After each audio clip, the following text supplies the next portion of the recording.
All right. MHayashi, hey, like and subscribe if you want to see more modern. But I've actually been trying to see how I can improve the mono white mid-range control, whatever you want to call it, deck.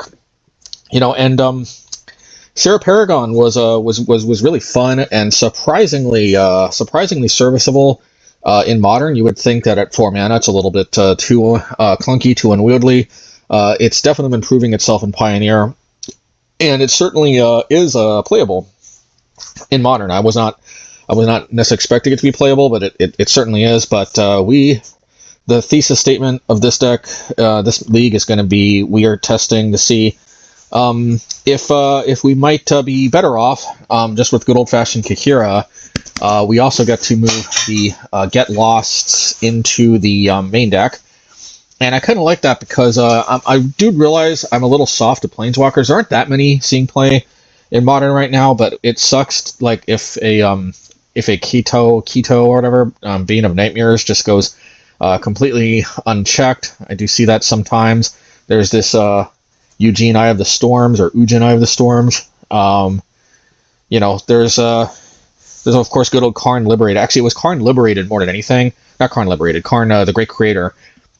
Because that Karn the Great Creator is a nightmare. In addition to just tutoring powerful stuff, starting off my Mazemind's Candy Trails, it's just very frustrating. And of course, if it's not Candy Trail, it's some kind of, I like having another Mazemind type effect, and we'll get to that in a second. But also just very serviceable at dealing with Ragavan. Yes, it's 2 mana, but sometimes on the draw we can still blast a Ragavan. And prevent ourselves from just auto losing on the spot. Being 2 mana, it's not the ideal answer to Ragavan, but it's still in that sweet spot where on the draw it is serviceable. Also, it can intercept a Urza Saga, particularly on the play. If they play their Urza Saga on turn 2, we can really we can just kind of Stone Rain them for 2 mana. And on the draw, sometimes this is critical because on the draw they can get a Urza token off before we can actually Field of Ruin. But with Get Lost, we have the ability to take them off of Urza Saga because it does count as an enchantment before they can start doing much. In Modern, I am definitely realizing Get Lost is by far the better main deck choice than Emergency Eject, which I actually find myself kind of preferring Emergency Eject a little bit in Pioneer for the most part, but the problem is that it's just this 1 mana makes a bigger difference in Modern, where you got to deal with Ragavan, you got to deal with Psychic Frog. It's another thing too. At 2 mana, a 2 mana removal is nice because play or draw, you can hopefully intercept a Psychic Frog. Emergency Eject is definitely 3 mana is way more clunky in Modern, where you have to deal with stuff and you got to deal with it like right away. Plus, since it says non-land, it doesn't hit Urza Saga. It doesn't hit land enchantments, land creatures. But and of course March can also intercept Urza Saga, which is nice. And what I'm actually realizing here is that actually Candy Trail, man, in Pioneer, I wonder who the first person was who started realizing, like, Preordain, for example, is like, I think I'm not winning because of this or that card.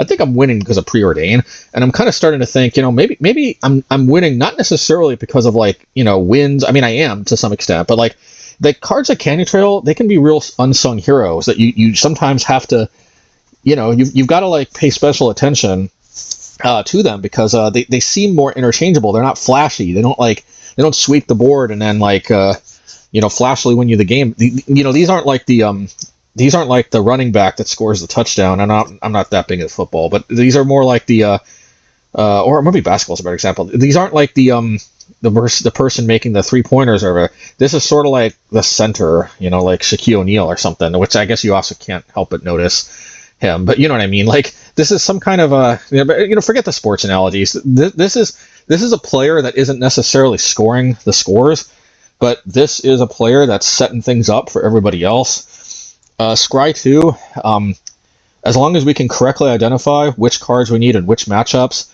Also, sometimes we do just really need to power into our Mazemind so we can actually pull ahead. Scry 2 gives us a lot of chances to do that. The life gain I'm finding is invaluable. Yes, we have life gain with Mazemind, but it's way slower. It's less dependable if they deal with it, like with their own marches or other cards. Bottom line, Candy Trail, I'm actually thinking this is where it's at. And yes, this means we lose out on main deck graveyard hate, but I'm also just finding that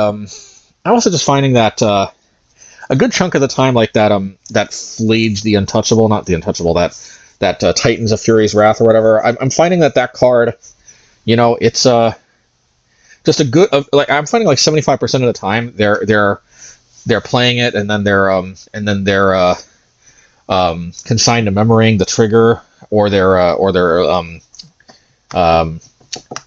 ephemerating it or something. I'm finding that it's not actually touching the graveyard as much as you might think, and pretty much all our removal exiles anyway. So the only time that it really matters as long as they play it out somehow, then whether we hit it with a Winds or a Path, or whether or not we have like a Relic of Progenitus or a something else, it just doesn't really make that big of a difference because it's going to get exiled anyway. Anyway, that's the thesis statement at least. But I do think the life gain is completely non-negotiable.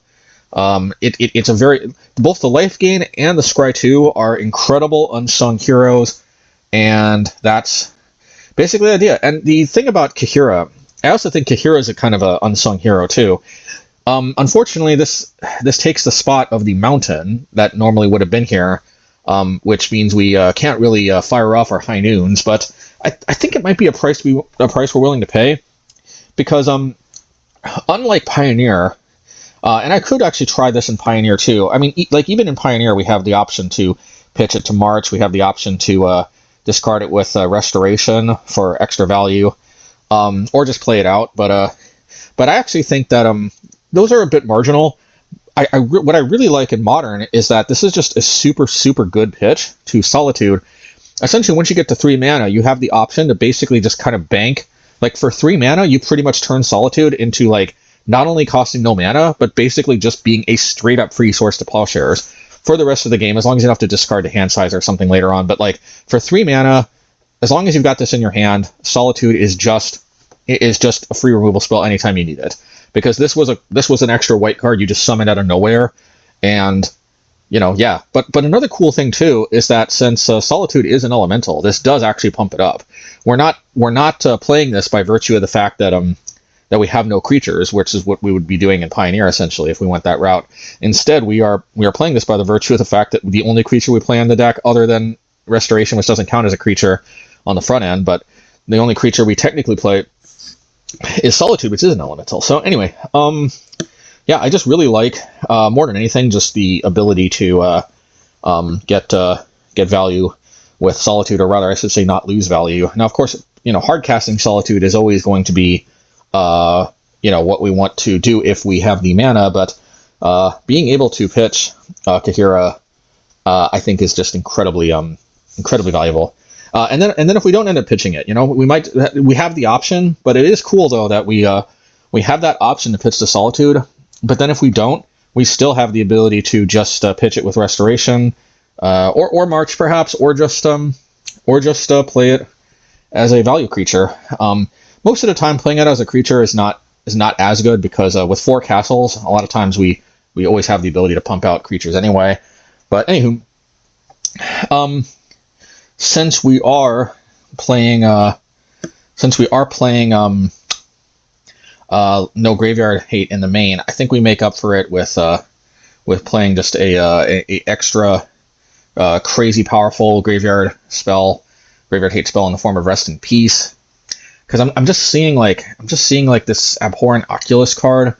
You all know what it does. I mean, since everybody fills their graveyard, it's almost just like 3 mana for a 5/5 flyer that creates like 2/2 tokens on your upkeep. It's just yeah, but you have to exile 4 or 5 cards. I think it's 5 cards from your graveyard. Rest in Peace basically makes it uncastable, which is really sweet. Sometimes I still see Murktide. Sometimes I still see Snapcaster.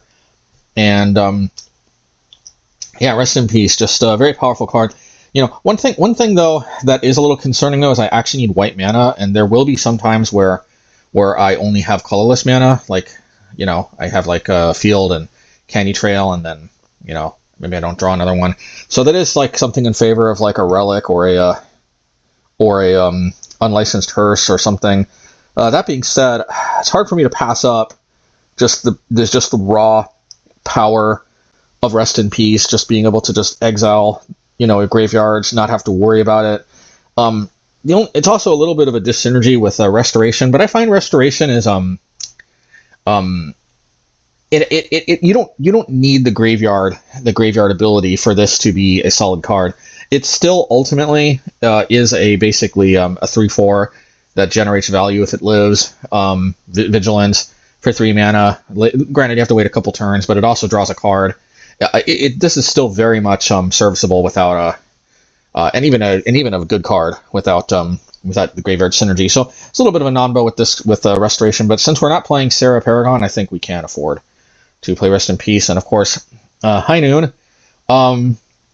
Yeah, like sometimes people still play Cascade spells. I haven't really seen a dedicated Cascade deck yet since coming back. But if we do see those, oh yeah, I think I did see one a what do you call it Glimpse of the Future deck. It wasn't Rhinos, but just Glimpse of the Future. High Noon, of course, shuts off Cascade, which is excellent. Yeah. Also, it makes it so since the opponent can't cast 2 spells, Quarry Steel Cutter essentially does nothing. Of course, it might generate a creature, but it essentially shuts off any future ability to generate tokens, which is really really sweet. Yeah, High Noon I think is and of course Storm. There's just a surprising amount of matchups where this is a good card. I do kind of wish I had the ability to sacrifice it, but hey, beggars can't be choosers. I already explained Emergency Eject. Essentially, well, actually, I didn't explain, but this is just another solid sort of catch-all type spell, and yeah, it's just really nice to have an effect like this that can hit planeswalkers. I do like that it can also hit creatures if need be. It makes you feel less worried, because like the problem with bringing in like dedicated planeswalker hate like Spark Rupture or something is that if you draw it, and you know, and one of the only decks that really plays planeswalker much planeswalker action basically is these Kato Bane of Nightmare decks, like these ninjutsu type decks. And the problem with those is that yeah, sometimes you draw, if you were to draw like Spark Rupture, you could just die to the creatures. They might even draw Kaito. So, you know, it's just nice that Emergency Eject can hit creatures too. But it's essentially more than anything, it's just an ability to be able to hit planeswalkers too. Wrath of the Skies, of course, yeah, just an extra wrath effect that can offset artifacts and enchantments. Good against Core Steel Cutter because it hits the token too. Anyway, let's get to the games, man. I've been on it too long. Let's see. All right, match one. Let's go. We'll keep.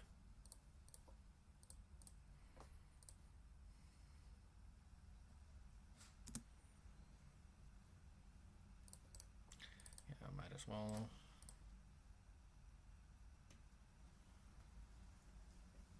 Blue-red Prowess. Kind of seems like.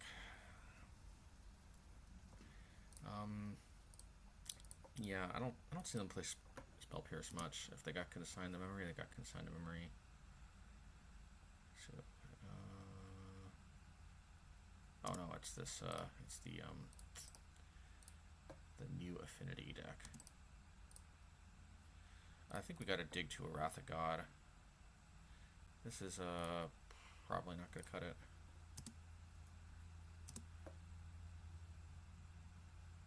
Here's my Wrath of God, because I expect them to drop Kappa Cannoneer next turn. If they drop Ursa Saga, we'll try to blast it before it can.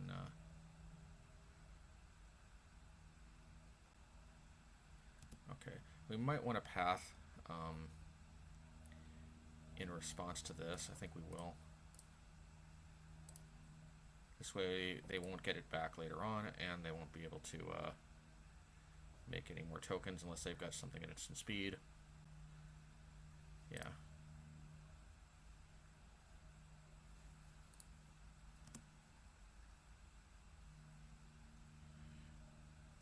also make like a ton of weapons manufacturing tokens.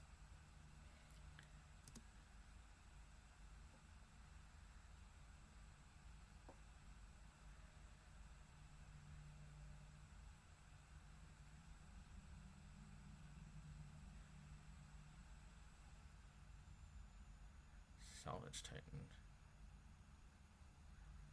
Prep your graveyard.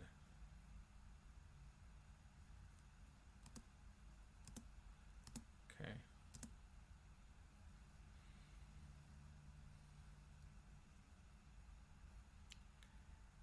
Alright, well I can't blast it now.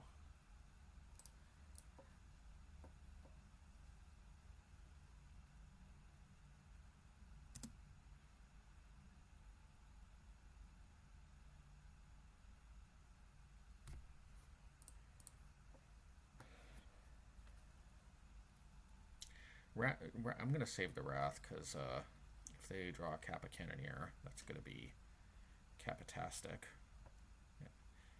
in a way that's not good for us. Let's do this. Okay, I like it.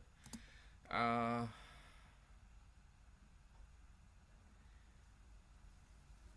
think we're going to...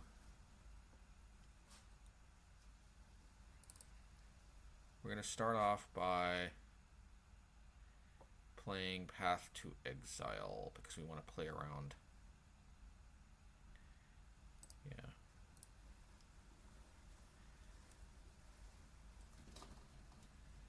Let me think here.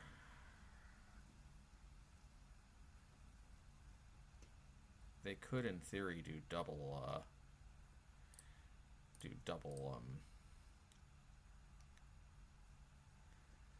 Metallic Rebuke if I go on their upkeep.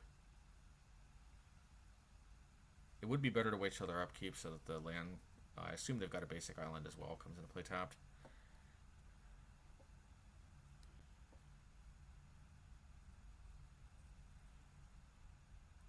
Yep, called it. It's okay, I'll let them make one Urza token. Oh, they're out of basics, okay.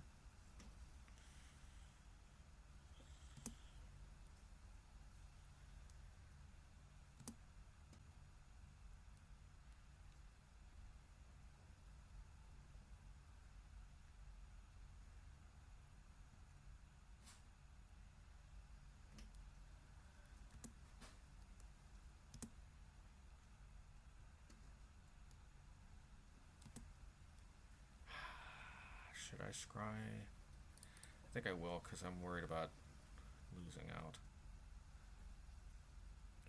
I kind of don't like it, but I also just kind of do.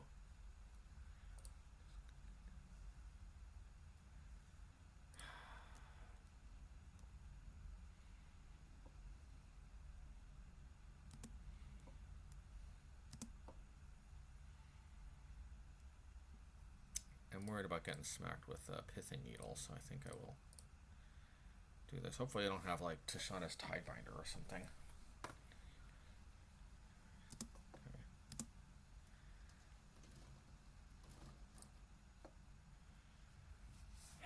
I might want to play another Metallic Rebuke. There's very little downside to doing so, and there's kind of a lot of upside. I'm going to hold this up in case they've got another Urza Saga. I want to start blasting their lands, but I doubt it's going to make that big of a difference if they have one more land. Okay.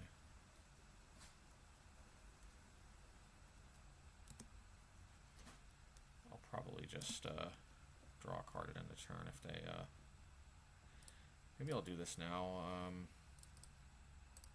just in case I draw Path to Exile. Although if I do I want to... Okay.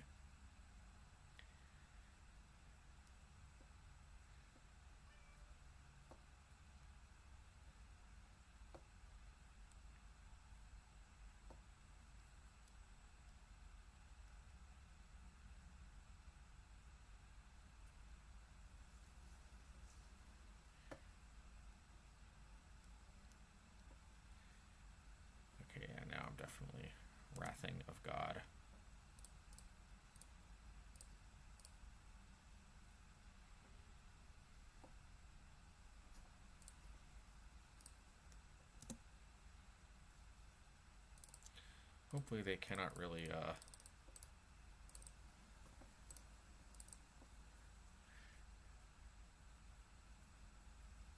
they can return Salvage Titan to their hand, but hopefully they're not really going to be able to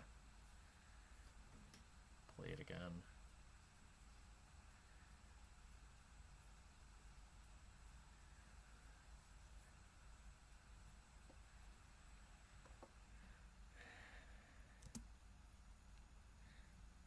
I'm going to try to play around another Metallic Rebuke.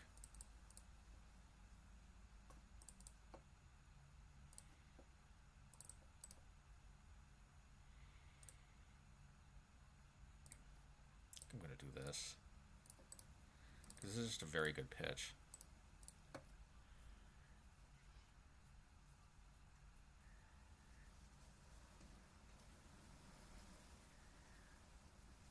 Although Plains would be a good pitch too.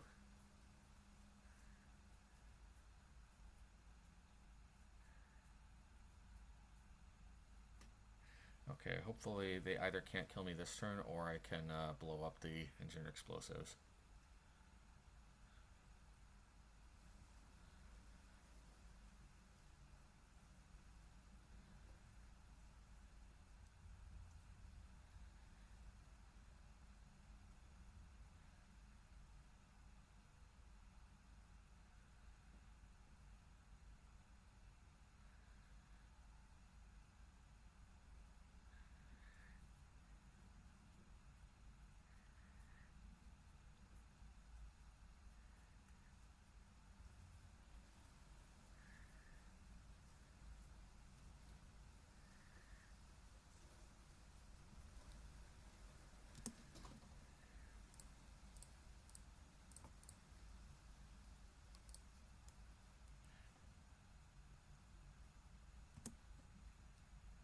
Okay, let me discard a card.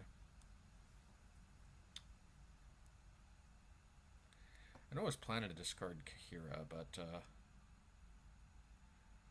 actually I'm kind of second guessing that. No, I'll discard Kaheera.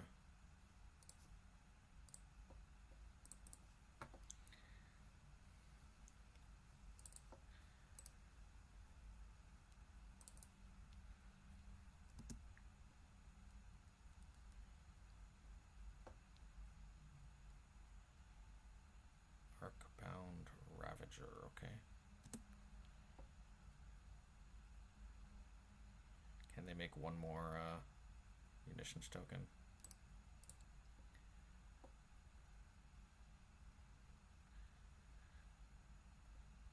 Okay, here's the plan. I have to blast in response because, yeah, I have to blast in response. That's the plan.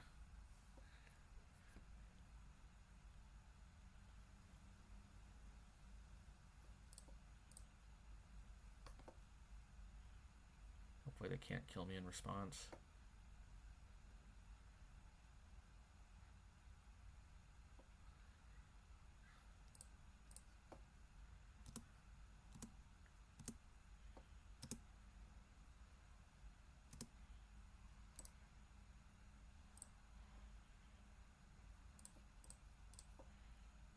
Okay, so I can at least gain 3 life.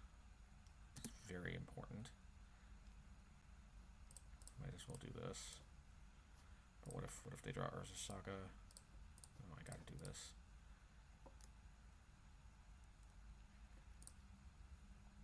Urza Saga, Urza Schmaga.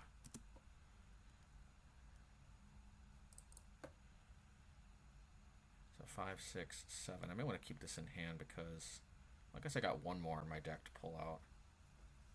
5, 6, 7. I can make a token. Nah, because I need to, I think I need to put this on manufacturing, weapons manufacturing for 2. Don't like how I'm a little vulnerable to Urza Saga, but I don't want them having lands.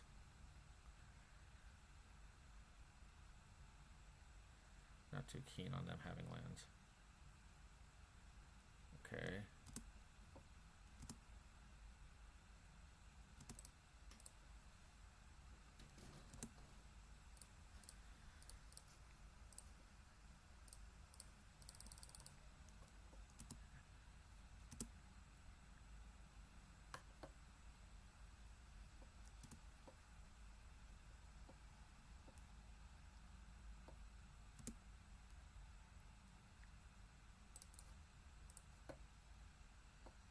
Whew. Yeah, close. Close. Yeah, they almost got us with the Arcbound. I think they may have actually misplayed. Actually, I think maybe they should have. I'm not actually sure. I'm really yeah, but there's a possibility they might have been able to sack the Salvage Titan first, which would have made another munitions token when it came into play. Then played Arcbound Ravager, and then I couldn't have stopped that. But I'm not sure that they might have needed the extra munitions token from Arcbound Ravager itself. Oh, I guess I could have always responded to the Arcbound Ravager coming into play. Now that I think about it, yeah, I guess it's very possible I always had an opportunity to prevent that 8th munitions token. So I guess there's that. Yeah, we definitely want Wrath of the Skies because this can wipe away both. This can wipe away Urza Saga, the tokens, plus the munitions. Engineering. The only problem is that once they make too many tokens, this becomes a dead card because then we kill ourselves because it kills all the tokens. But I still think the upside is worth the downside. The issue is what to cut, and I don't think they really play Planeswalkers, so I think Get Lost is the cut. As we can see, Solitude, we need the life gain. Candy Trail, we need the life gain, and we need the Scry. It's just overall good. Path to Exile. Just cheap, efficient. Winds of Abandon. If we get to 6 mana, it's another efficient way to deal with Kappa Cannoneer, plus it's another board wipe. March, efficient way to deal with Urza Saga, plus efficient way to deal with anything except for Kappa Cannoneer. So, I guess, bam. I guess this is the, yeah, okay, Kaheera, let's go. Alright, well, hand might be a little clunky if they lead off on turn 1, Urza Saga plus pumping out tokens, but at least we have an out if we draw another white source. Sometimes we can even Wrath on Wrath of the Skies for 2 mana, because that will blow up Urza Saga and any tokens that are, like, and I guess the one token it might make. It's not clear that we're going to draw another white source by turn 2 to have that on the table. At least I don't have Urza Saga. Okay. Alright. Well, if we survive long enough to turn 4, hopefully they don't have an early Kappa Cannoneer plus a bunch of Metallic Rebukes. Okay. Obviously, I'm going to try to build towards a Wrath of the Skies on 2. Although I could also just go for Wrath of God.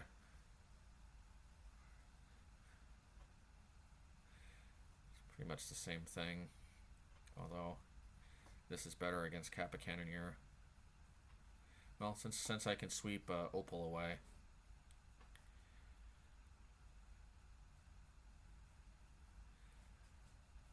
I think if I draw a white source, I think I try to. Okay. So I got some options here. I think the best option is, so like I could just let them grab something with Urza Saga. I mean, they can't really mana ramp much unless maybe like Springleaf Drum or something. Another Mox Opal is just a one-time burst, so it does put them down on mana. But it puts me in a super bad situation if they end up countering the Wrath of the Skies. So I think I have to. I think I'll respond to them making a token. They have to make a token.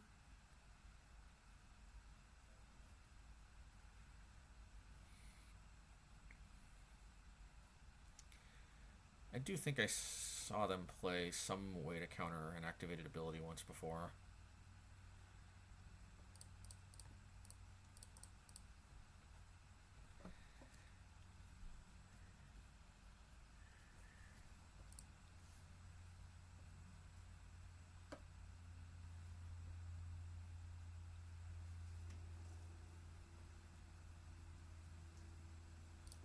I'm gonna do this before they untap.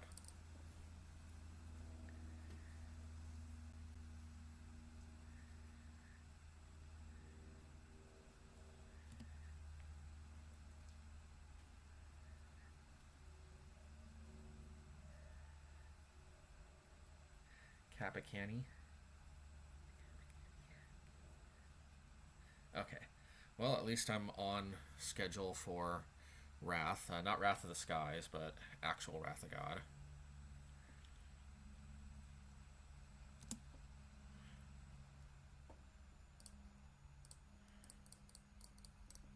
Hopefully, okay, I was gonna. Okay.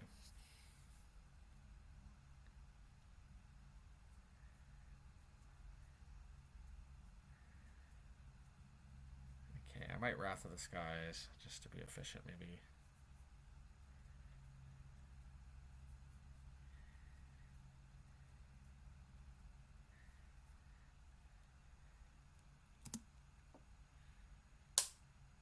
I could also put Blast Zone to 2.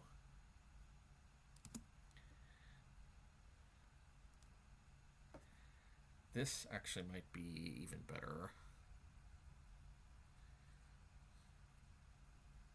The thing I like about Blast Zone is they can't Metallic Rebuke. And I get to pick off a land.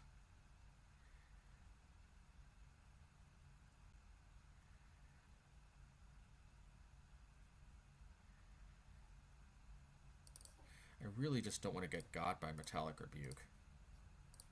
That's the situation I find myself in.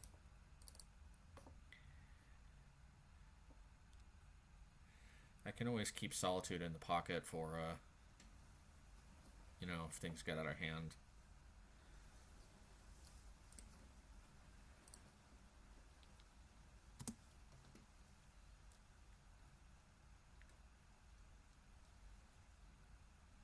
They really want to tempt me to go for the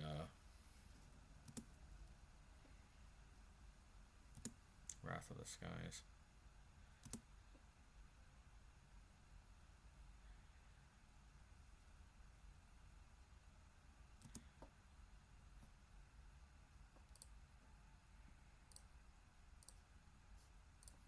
I kind of want to just hit this. I mean, but the problem is they can still 1/2 tap this.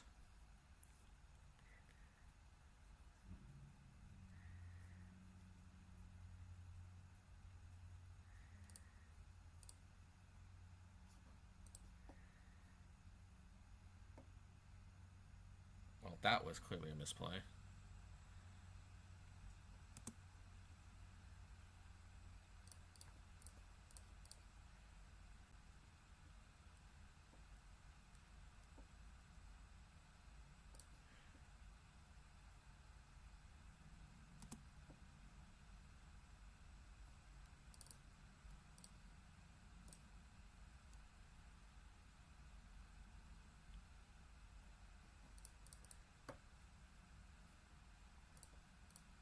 Need all these lands.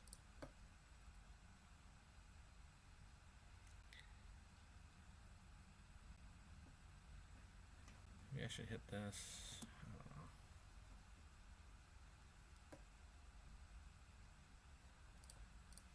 Yeah, I'll hit that. No, because I need to hold up 3 to play around Metallic Rebuke if things get out of hand.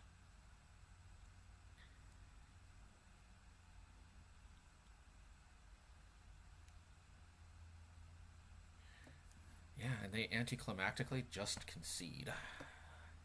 Interesting. Okie dokie.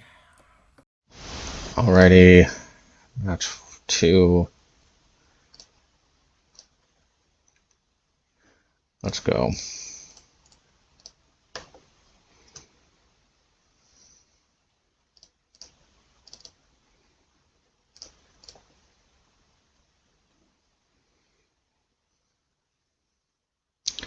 So, hammer time. It has been a while since I have I've gone up against hammer time, but I think I've got a pretty good hammer time matchup because I've got so many ways to interact. I could try to go after the Sigarda's Aid, but I think trying to blow them out is probably better.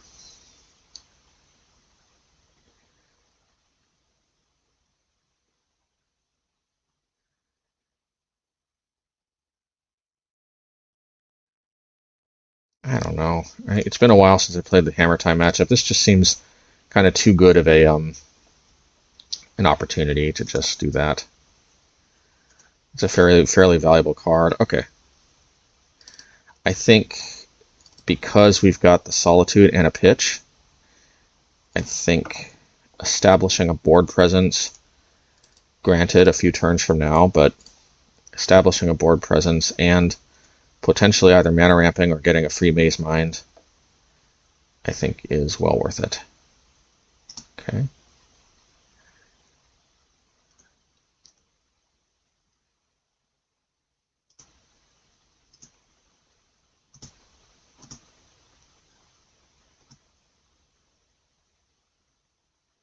So question. I think what I do here is I get a free Mazemind. And that's what I think I do. And I hold this up. I could Wrath, but then I could get got by the Ink Moth. I think this is just the way to go.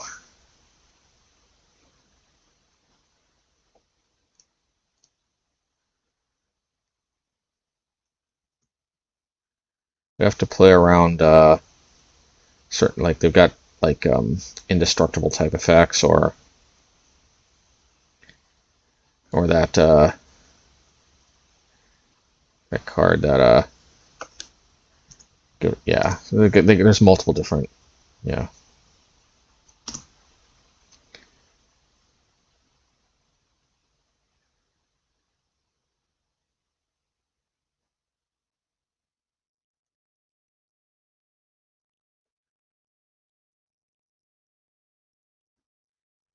Equipment you control to it.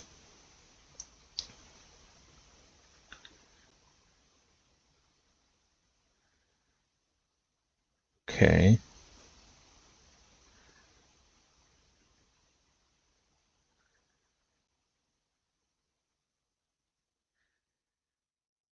So they've got to have some kind of indestructible effect. So I'm going to do this. They're going to play it, and then I'm going to Solitude.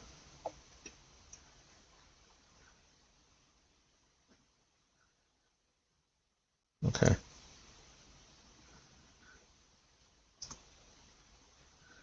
Okay. Wasn't expecting that to be such an easy thing.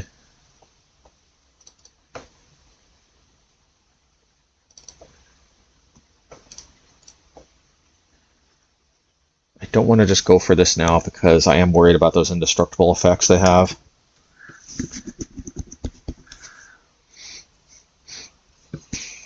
Forge anew. Take your turn. You may activate a equipment and somebody can have instant. Forge anew. Okay.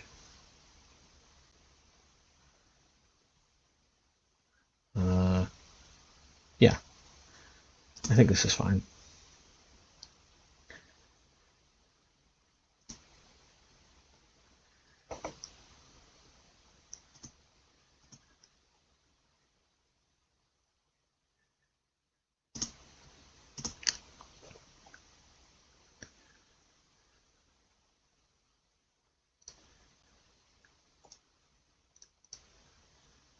Do this here.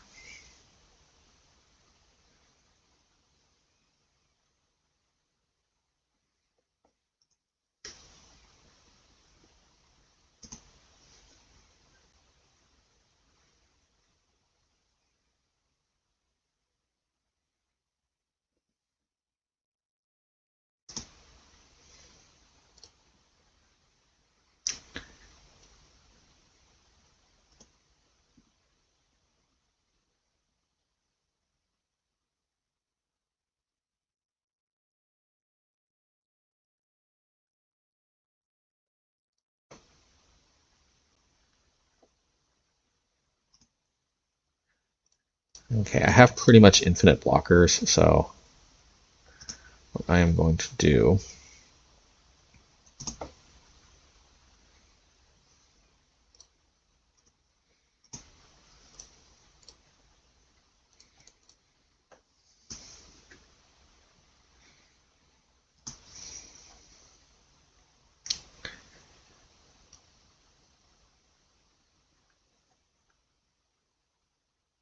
I think I still just hold up.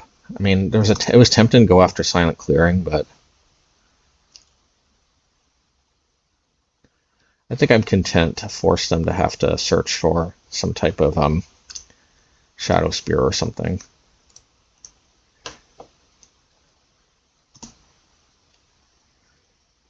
Okay.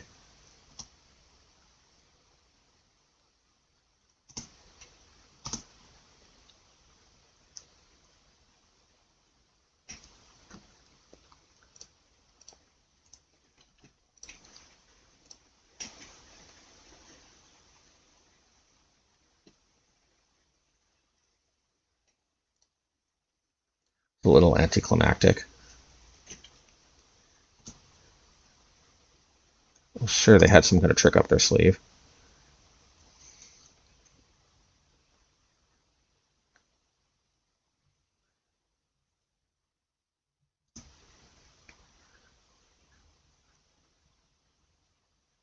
Okay.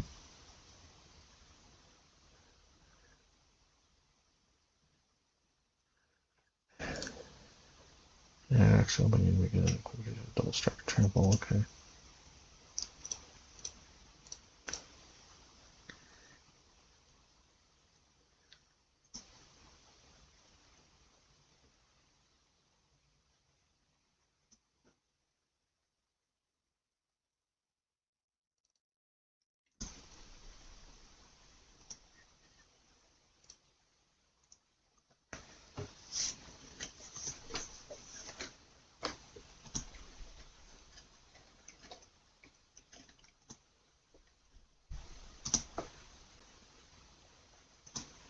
I'm gonna hold off on my Wrath of Gods as much as possible.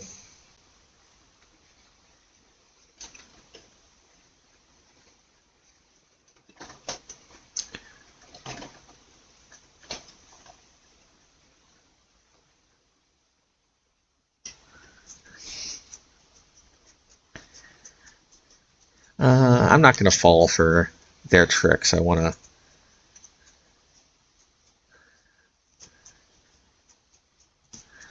Okay. Leyline Axe. You got it.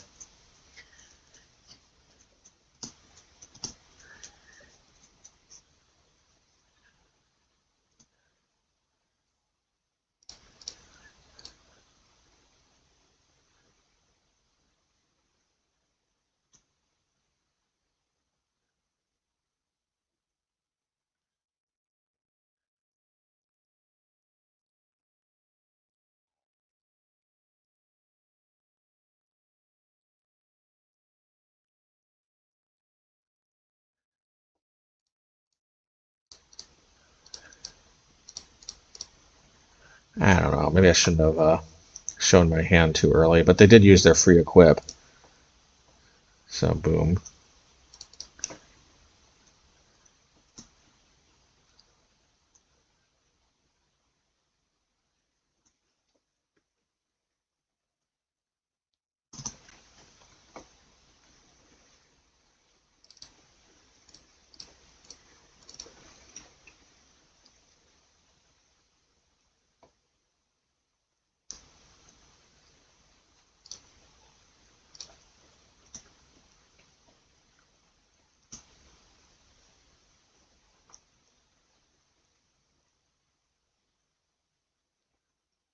Okay.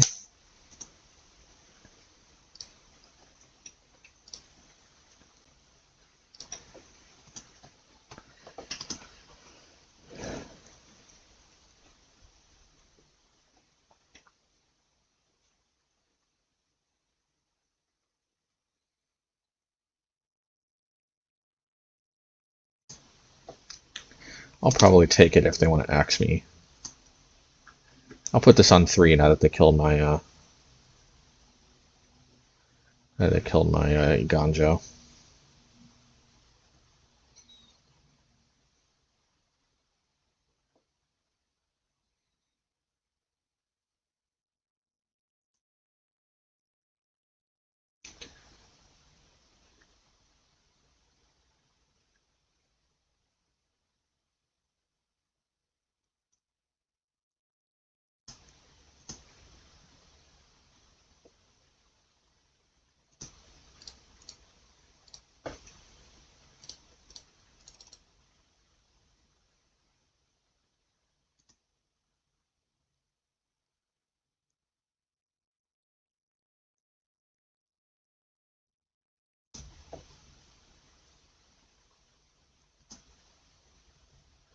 I guess now I Wrath of God.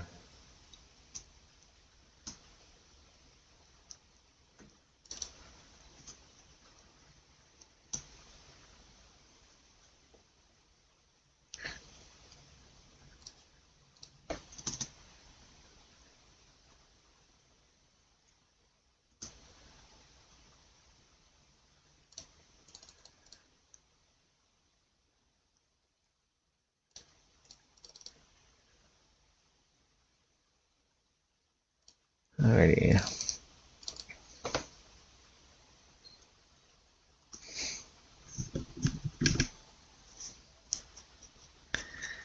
Leyline Axe, okay.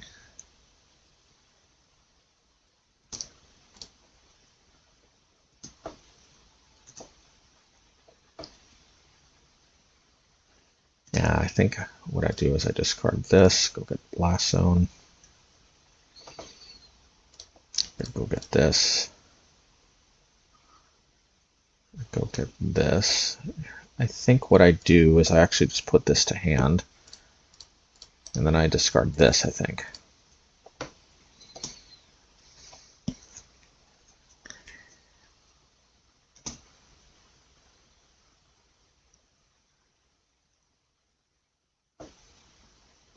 This doesn't give haste, does it? Double strike and trample, okay.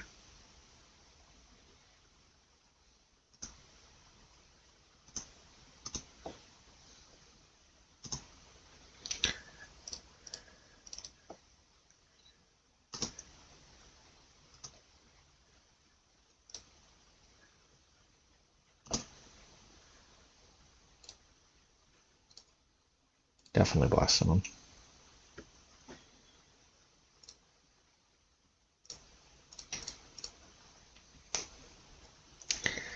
Definitely this. Yeah, I like both of these.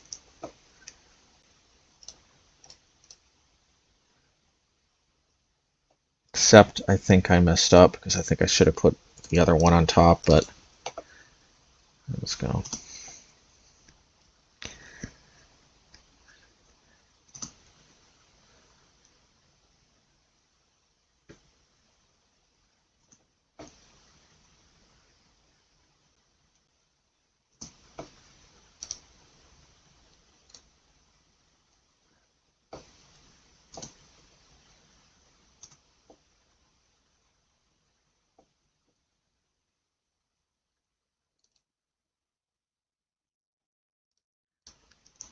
Let's see what we got here.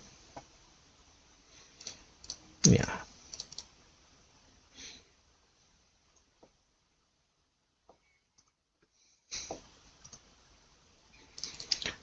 I like it.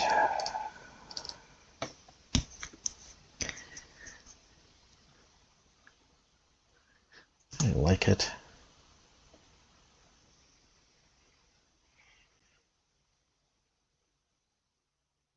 Alrighty. Good old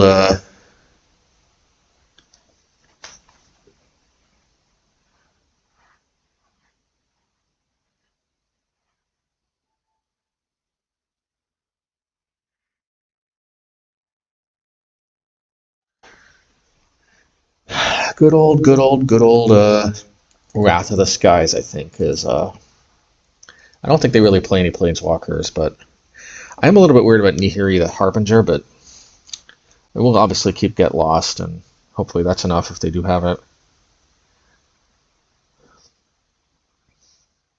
The issue here is kind of the entire deck is pretty well situated. I don't want to cut Mazemind Tome. Part of me doesn't want to cut Candy Trail because of the life gain. The Scry obviously is good. Wrath of God. I mean, Wrath of God is like it's kind of an upgrade. Wrath of the Skies, except we'll have to hit our own Mazemind. But probably worth it to wipe their board.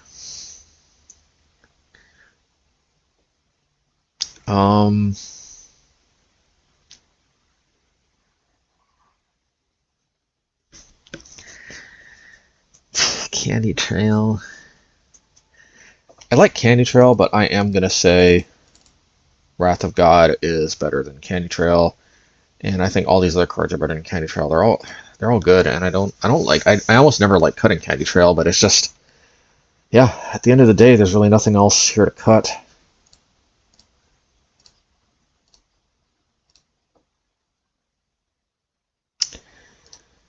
Yeah, see, this is where Candy Trail could have helped. Maybe if this Wrath of God was Candy Trail, I could have kept his hand, but alas.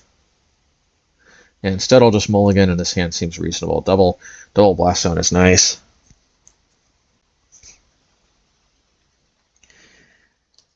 I like Winds of Abandon, but I think I like what Wrath of God is promising in this hand better.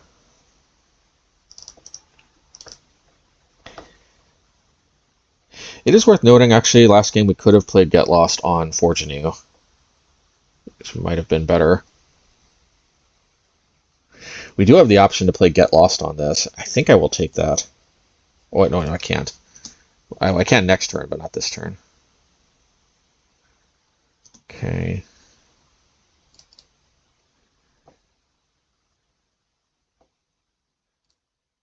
What's this hammer?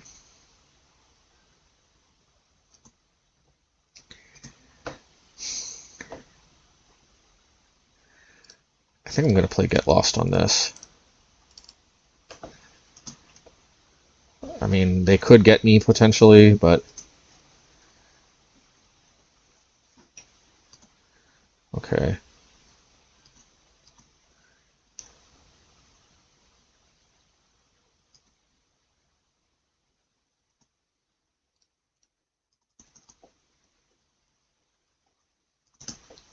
Okay, hopefully I draw like a Path to Exile, because then I can hit that and hit the... Okay, I'll take that too.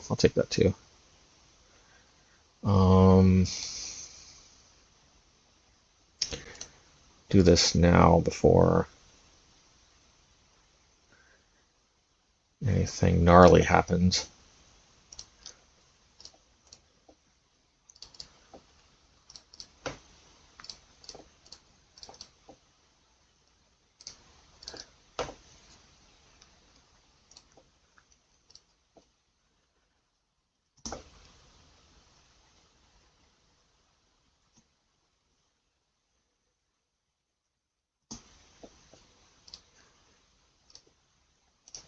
I might want to use the Wrath of God before the Restoration, but probably not. The issue is I don't want them to just explode onto this White Orchid if I pass over, obviously. Well, I could also just play Blast Zone. I mean, I could also just... It's a little dangerous if they got some... if they've got some indestructible effect, but I think this is the play. And then hopefully I can replenish the land stock with Restoration.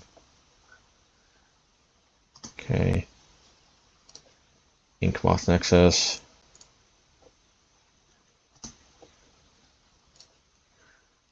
Esper Sentinel. Well, they can't cast that this turn. Okay. Well, they kind of played into this one, didn't they?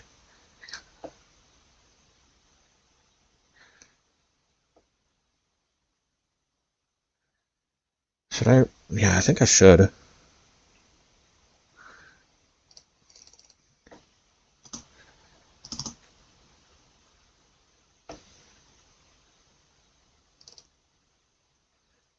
And then should I play Wrath of God? I think I have to.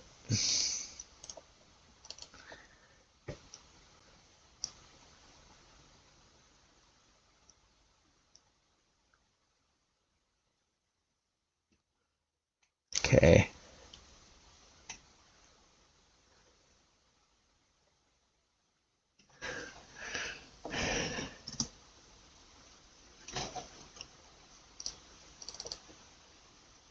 Hopefully this resolves, and then I can have Get Lost as well available, which is always nice.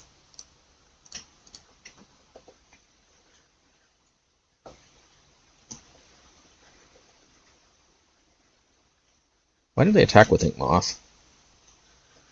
Kind of don't like where this is going.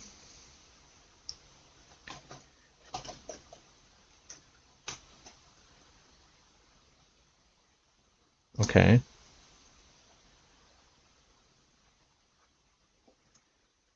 Should I get lost? I think I should. I'm running low on life. I don't have Candy Trail to fall back on.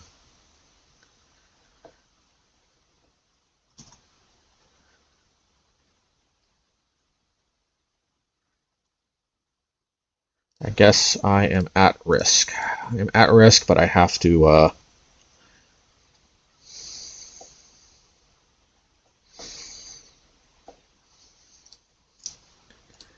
try to set myself up if I survive.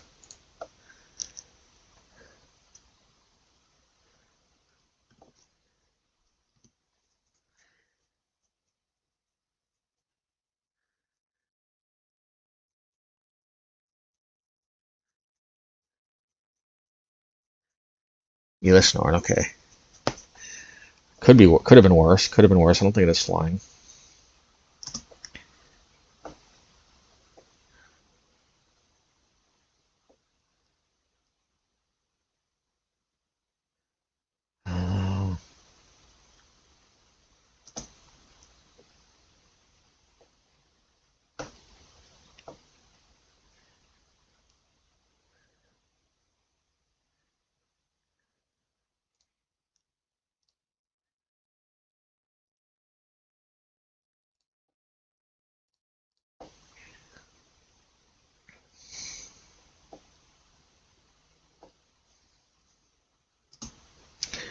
Okay, that's certainly a card. At least Kaheera is kind of a free roll.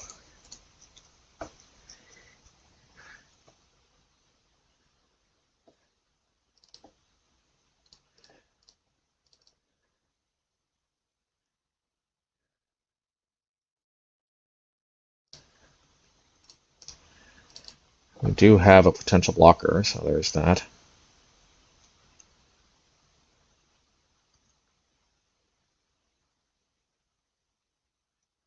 Battle removal spell. Okay.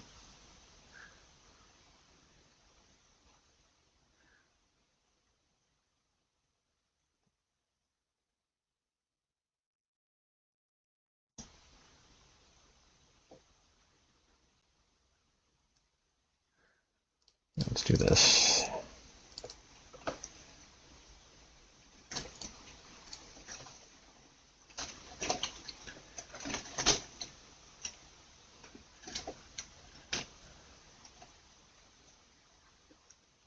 Crusader, protection from red and from white, okay.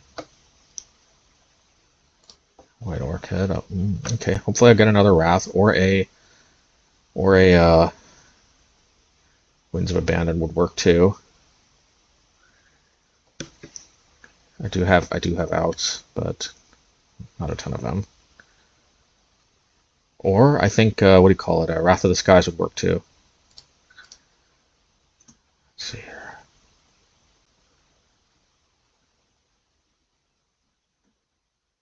I don't know that this is going to do it though, unfortunately. This can make colorless, but it's next turn.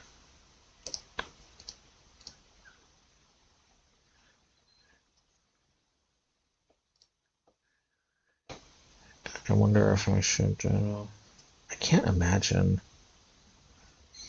I'm supposed to take out anything else.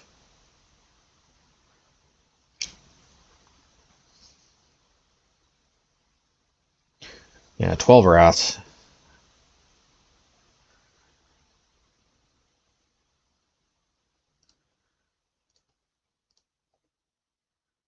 Yep, keep it. I did have to take a mulligan last game. Okay. Mazemind is pretty good.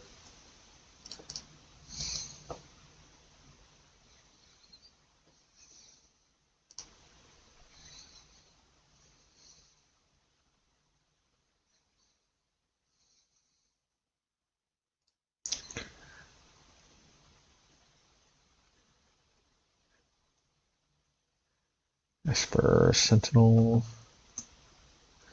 I think that is fine. What sucks is I may have to play into this.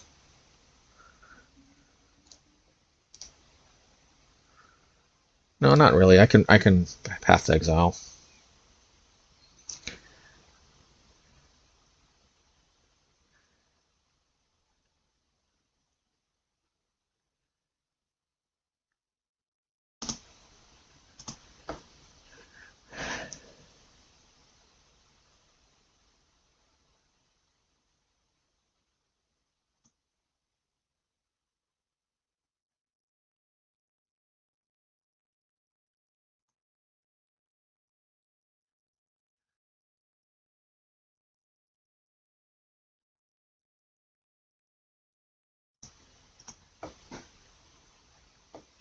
It does just so happen I don't have Blast Sound this game.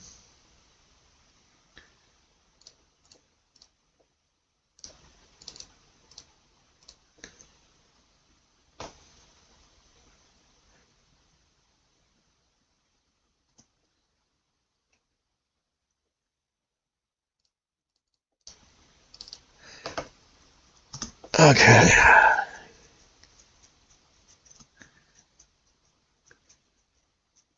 Backstreet Boys, alright.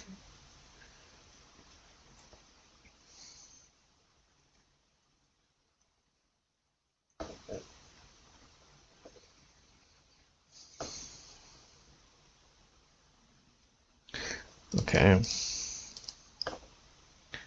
Yeah, we'll keep it.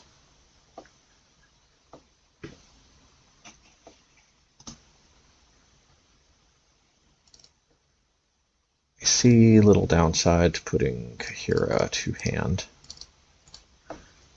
Maybe I should be thinking a little more creatively about what the downside might be.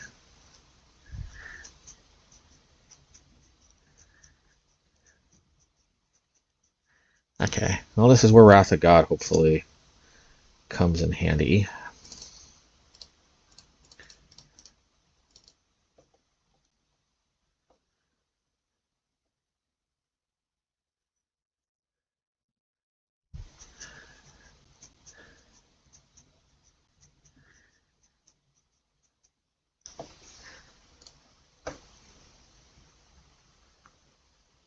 Okay.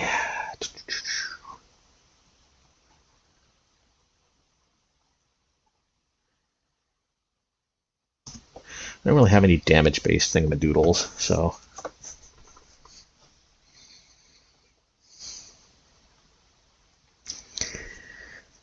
Could hit the Silent Clearing. That could potentially turn off future Phyrexian Crusaders.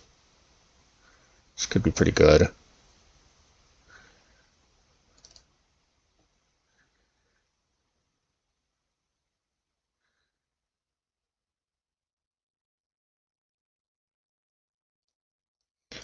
Yeah, let's do that.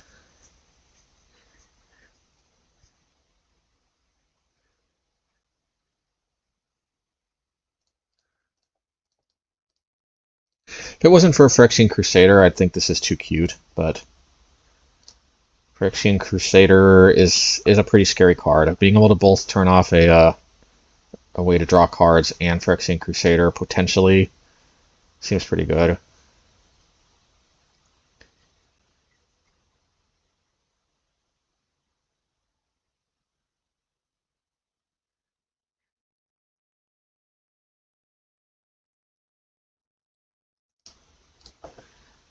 I'm going to march this.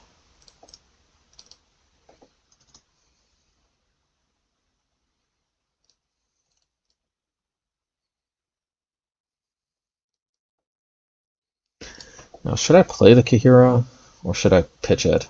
I think I'm going to pitch it.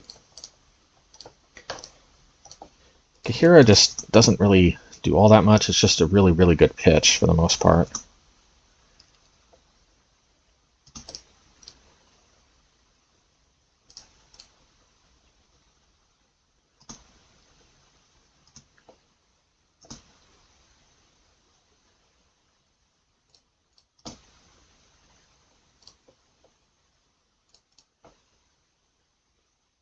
Yeah.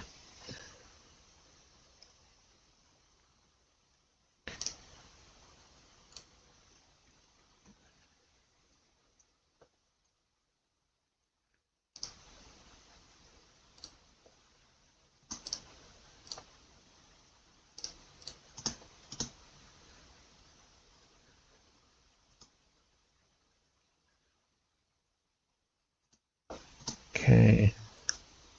I'll probably tank 4 damage.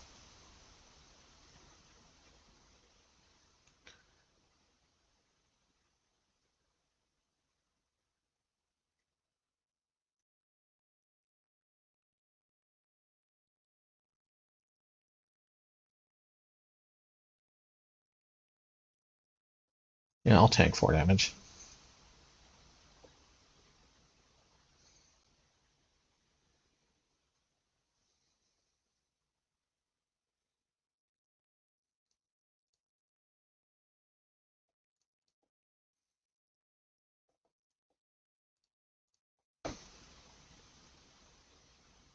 I mean, that's fine, but still going to get destroyed.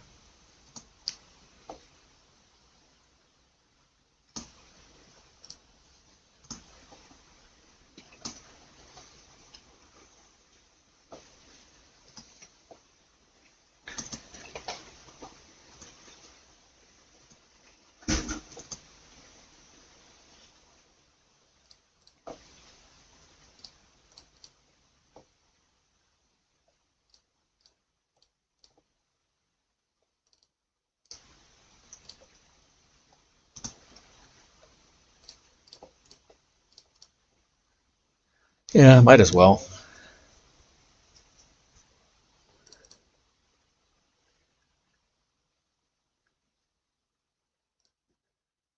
Okay, out of basics, always good.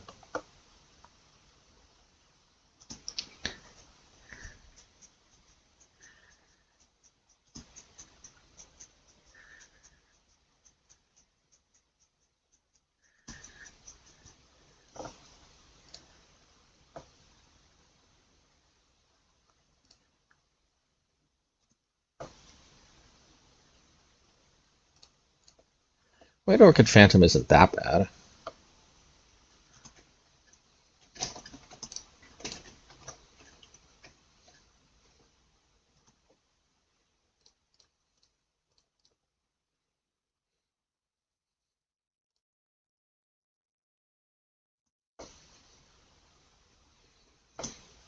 Okay.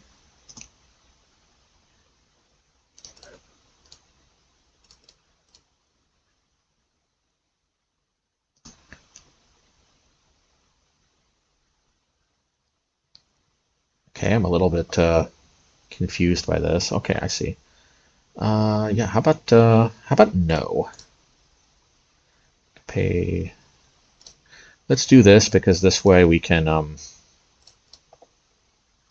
always pitch the other March if shit really hits the fan.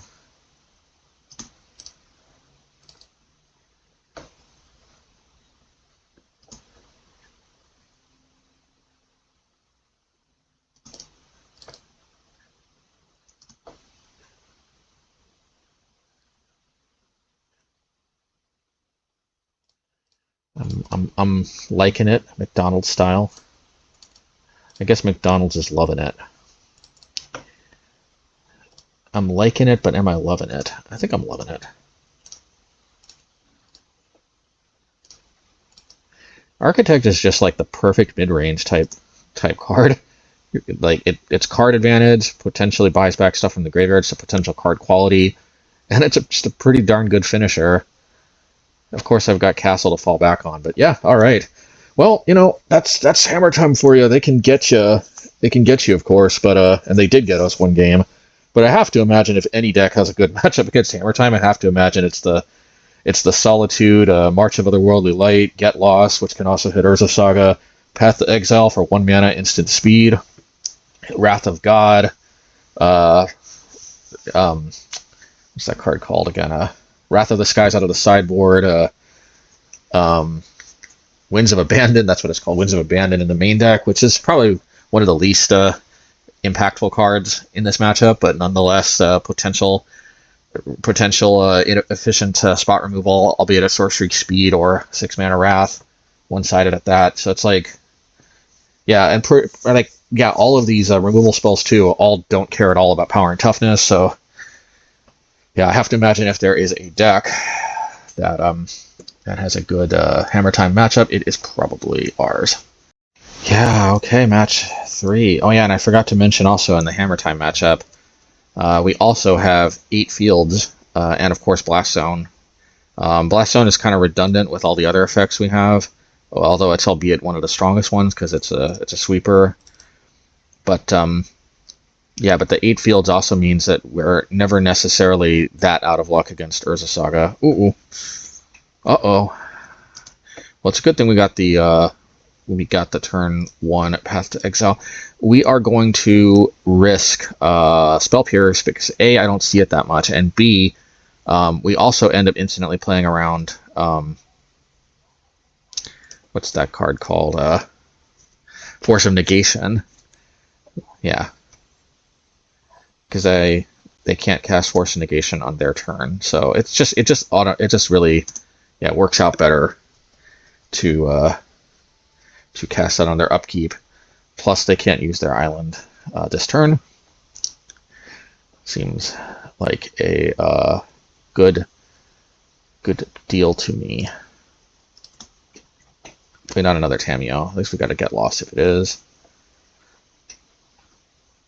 Okay, good. Yeah, Tamiyo is a little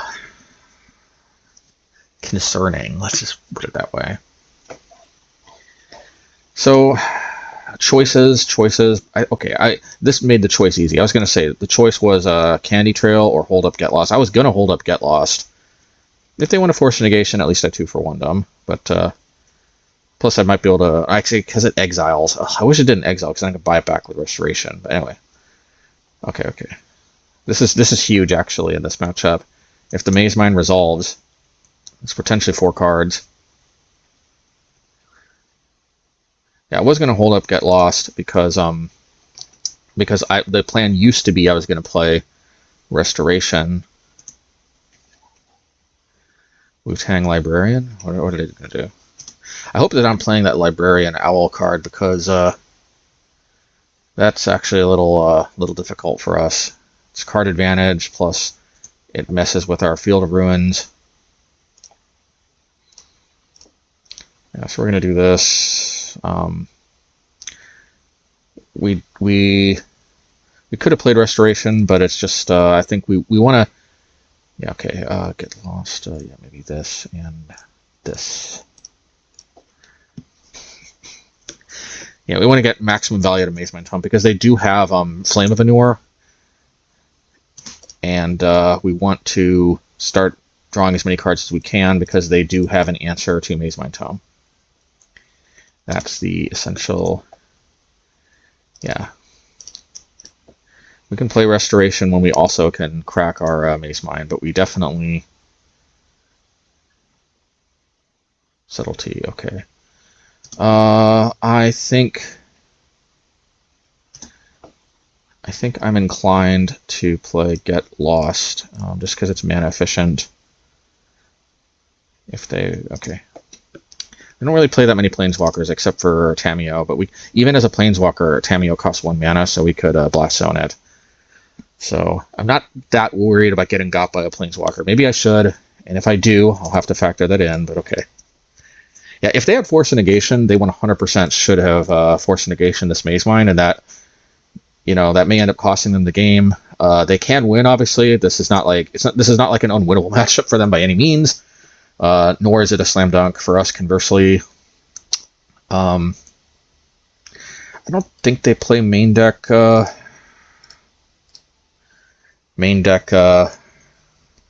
Mystical Dispute. So they got a counterspell. They got it. Main deck Force Negation. But I just want to be able to hit my land drops. Plus, I can still play Mazemind Tome. Okay, fine. That's fine. In my ideal world, they, obviously it wouldn't have gotten countered, but it's not the end of the world.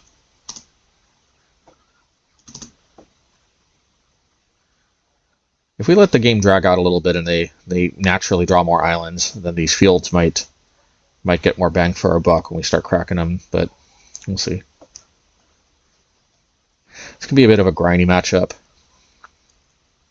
I'm kind of learning Modern again, picking up where we left off. This seems to be like the spiritual successor to Murktide, which I was really starting to get the hang of before Modern Horizons 3. It was just crazy. Modern Horizons 3 just bam. Everything I thought I knew about Modern. Just bam. Just wham bam MoneyGram. And no, I am not sponsored by MoneyGram.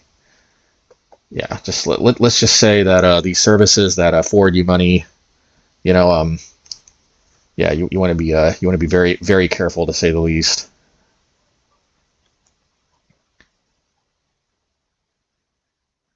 But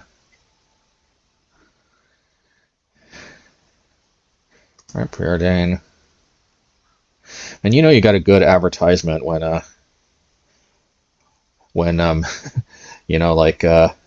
like that, you'll get caught up in the crossfire, or a wham bam MoneyGram, as it were.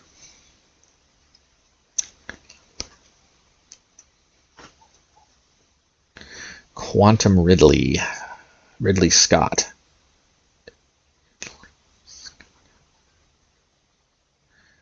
Okay, Ridley Scott. I think Tamio's going to flip, because they preordained. Yeah, so.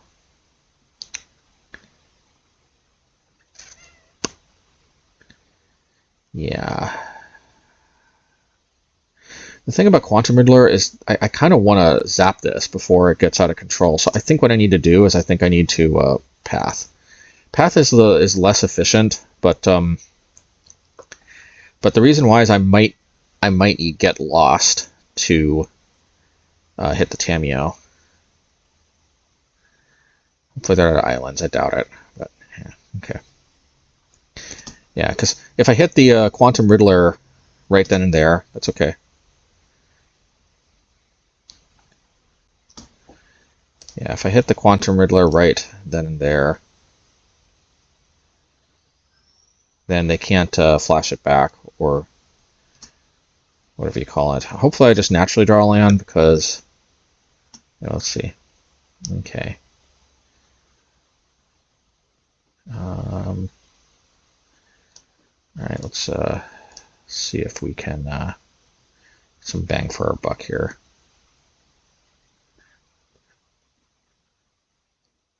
All right, that's okay. Let's do this here. Hopefully we draw land. Okay, not a land, but yeah.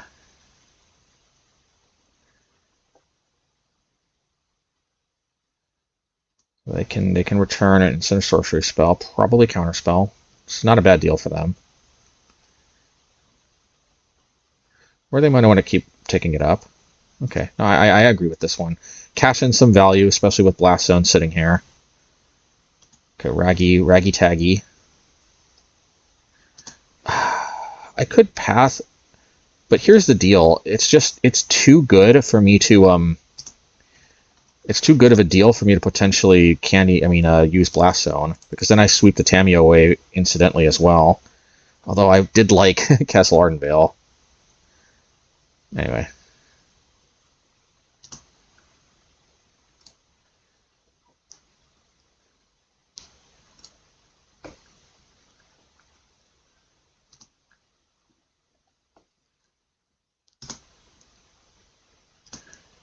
Okay, let's... Okay, I like it.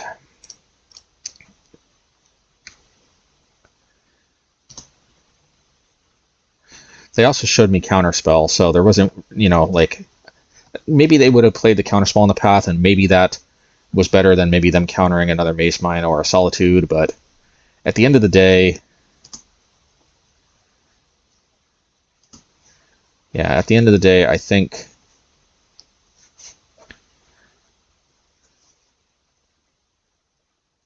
Okay.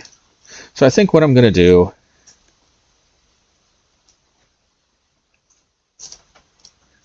is I am going to hit this.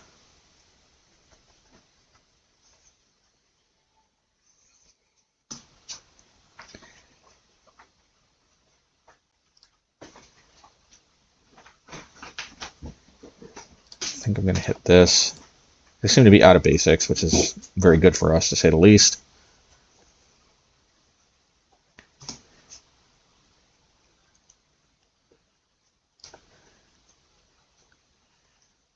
Actually, got a candy trail so we don't sweep it up in our own blast zone. Okay.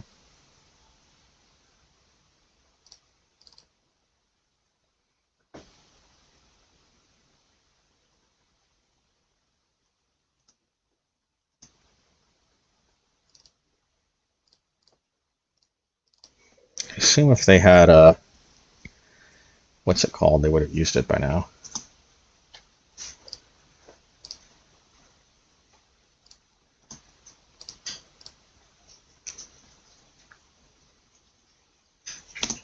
I'll let them tick up one more time. Or if they want to cash in for another, you know, force of negation, that's fine with me too. I think we win the long game. I really do.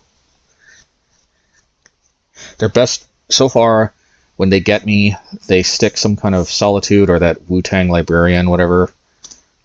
They stick some kind of threat like that, and then they counter all my removal. And then even though I start drawing a lot of stuff, if they can basically get me, obviously they get me. I might want to focus on the red sources, although this does kind of signal maybe they've got a Solitude. I guess we'll do this. Obviously, they are not falling for our trap with Ragavan. Okay. I will invite them to play Counterspell. At the very least, it will delay them playing Solitude for a turn. Oh, okay. Yeah, I want to keep this up because I don't want to get tagged by Ragavan anymore. Just don't. They don't want to use this, probably because they have to use that for Ragavan.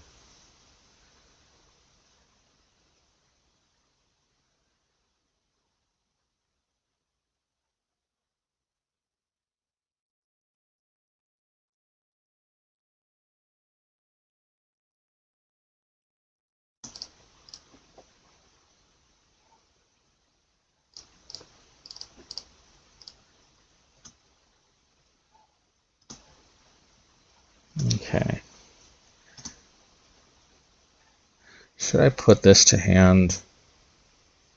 I don't think so, also because I'm getting to the point where I might have to discard the hand size.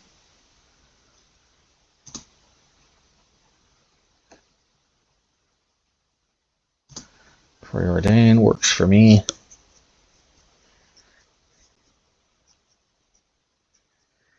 Did draw 4 cards off of Mazemind.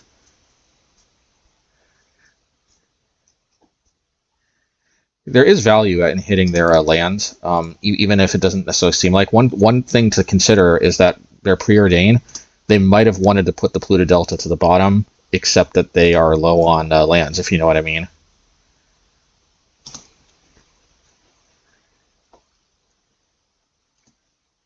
We have to start discarding cards, then suddenly the advantage we got from the Mazemind Tome starts to be diminished a bit, unfortunately. See if they want to start the monkey games with Ragavan. They do. Okay, let the monkey games commence.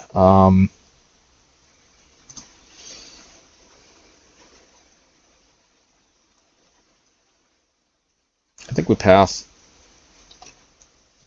Maybe I should have played Solitude. They obviously would have countered, but you know.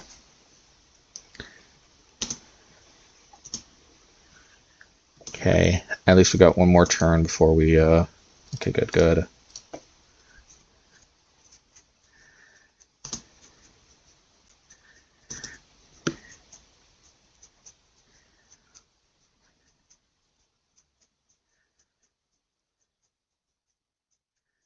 Cameo, okay. Yeah, we're obviously going to get... Actually, I think I want to start playing the Winds of Abandon.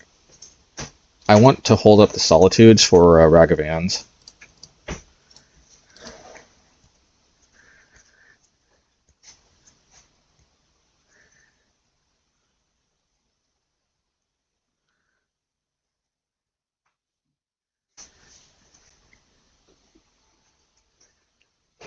Fine by me, I'll play another one.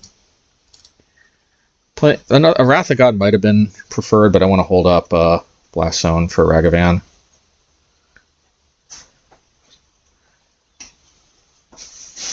Why? I don't get it. They have some kind of... Okay.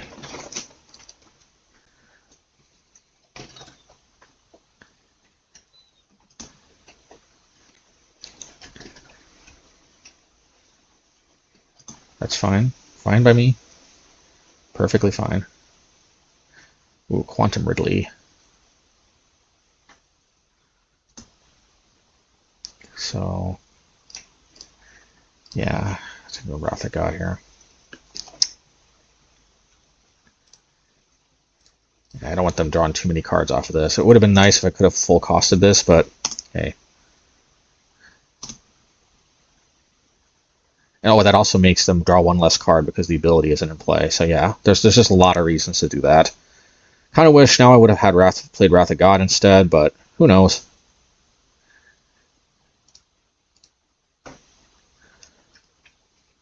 I do think we can probably put Kaheera to hand though now.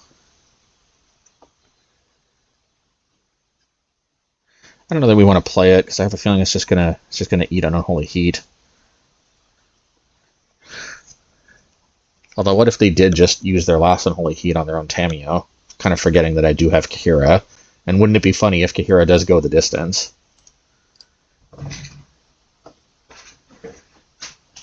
But I don't know if being funny is it really is really what I should be primarily focusing on.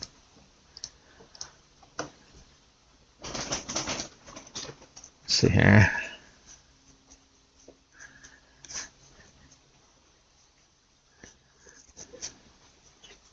I mean, the way this deck I most commonly see it configured on the other side is configured. I just don't think they usually end up with I'll pass. They just don't usually end up having the ability to really kill me. Quantum Ridley, okay. Well, I guess bye-bye Kaheera.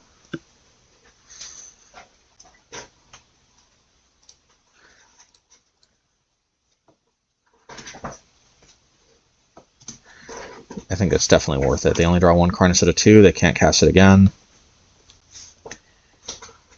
There's an argument to be made. Maybe I should have played Wrath of God, but they do deck first, and unless they've really next leveled with main decking, I forget what it's called. Thassa's Oracle. Okay, come on, please don't have a counterspell. I have to imagine if they had a counterspell, they would have played it. Okay, good.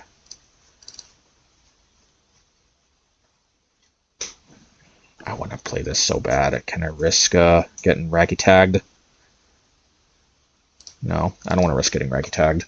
Because all it takes is them to rag tag one Mazemind Tome, and then it's like, or in theory, one Restoration, they can buy back a Tamiyo. Like, I just don't want to lose really dumb like that. Yeah, there's a Tamiyo.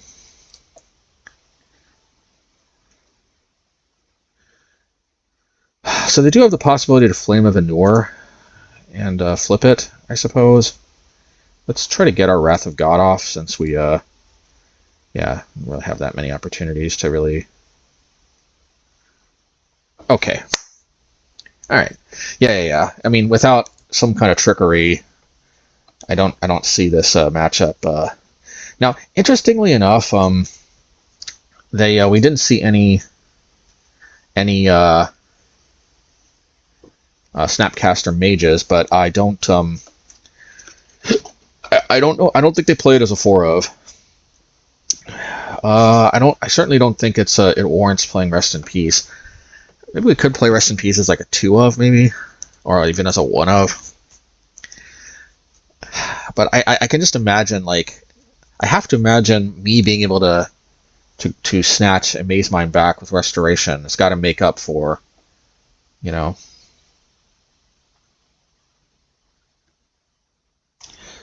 Let me think here.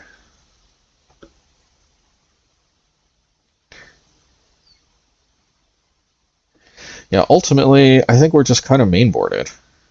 The Candy Trail is good too because, you know, gaining life is pretty good with the lightning bolts and whatnot.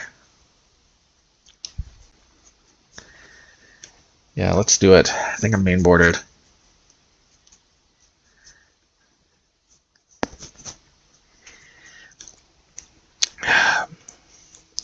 I know they're going to have some number of Snapcaster mages, and it kind of sucks that we don't really...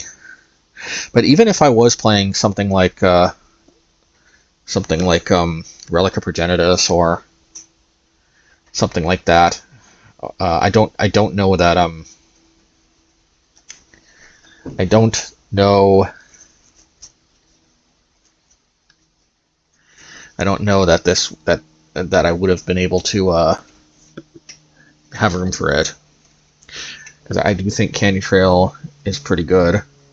Scry 2 is almost like another card. It's almost like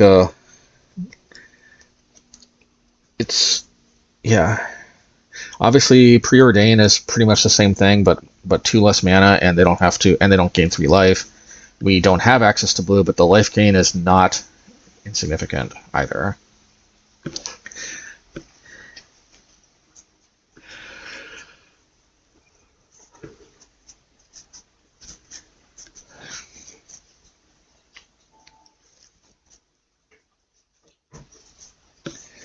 Okay, Kaheera, let's go. Yeah, let's see these Candy Trails. Pretty important, I think, for us to have access to them. Uh-oh, Spaghetti-O. It's going to be a problem unless we draw. A removal spell, ask and ye shall receive, and we will play it on upkeep for the same reason we explained last time. Because they have counterspell, we'll do it on their upkeep, though. Okay. Yes, they could dash us, but dashing Ragavan, though, is a little bit better for us anyway, because it means that they have to spend more mana into it. Ooh, that was a close one. Okay, yeah, we almost just lost to Ragavan, which, you know, is a thing that can happen. It really is. Maybe I can assign to memory this. Okay.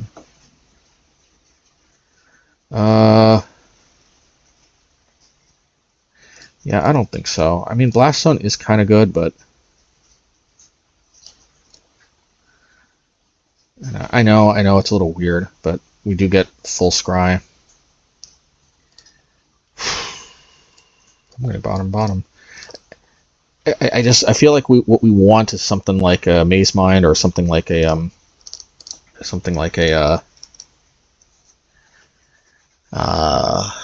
Restoration of Eiganjo.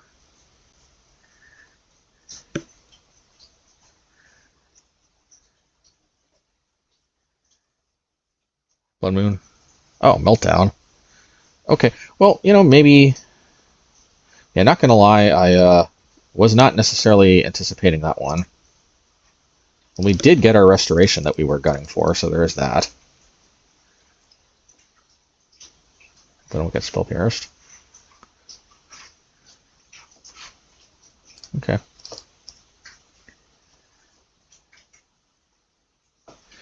Notably, the Blast Zones wouldn't have been online anyway this turn, but I guess... Let's see.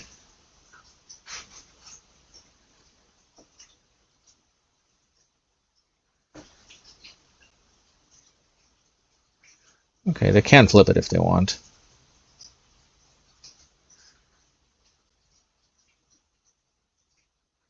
Okay.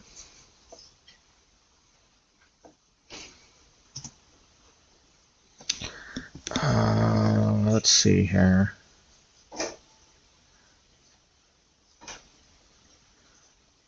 Maybe we want to put Kaheera to hand.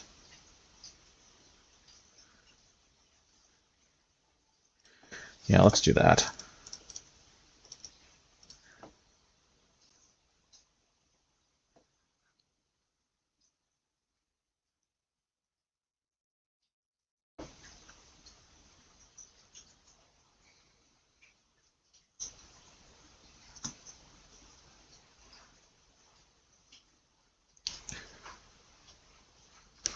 I would probably buy back Preordain if I were them. Or that. That works too.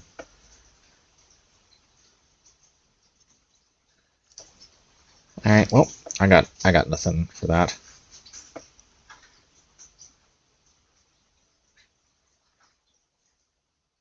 Oh man, that Blast Zone would have been pretty good right now.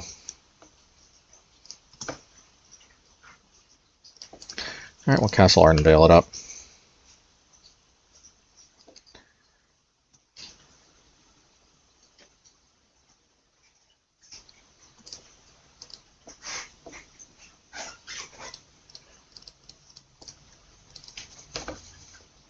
Should we attack Tamiyo? Probably. Maybe not, actually.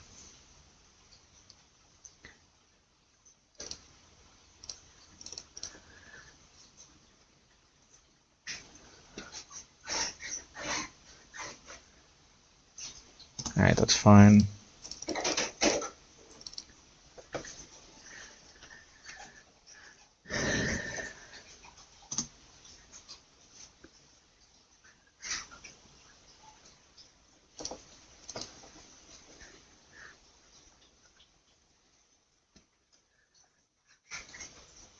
Okay.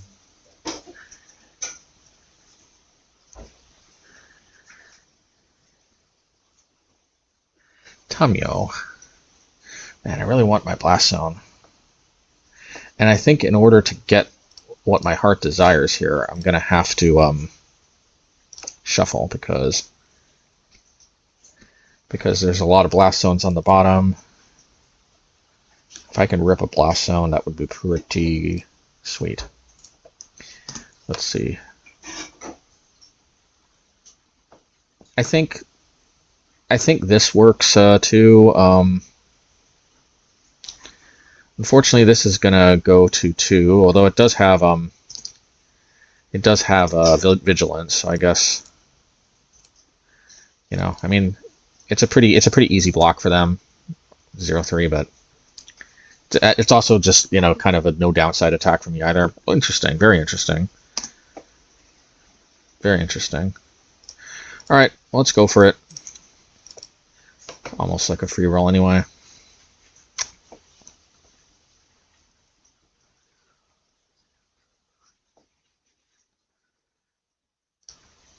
Yeah, because that just draws cards and such, and it's just, ugh.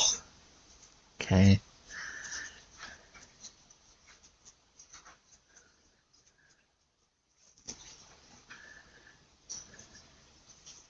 Ooh, they actually have classic Murktide Regent. Blast from the Past on that one here. Man, Tamiyo or Murktide? I can't... Let's see, I can't... The problem is this defends it from my tokens.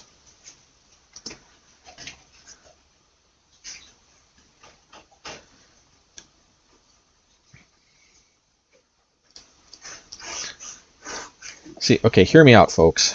I'm going to I'm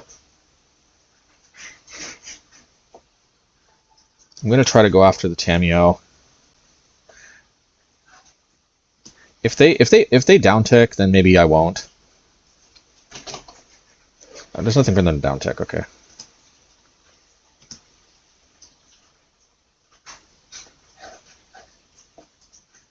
Really interesting.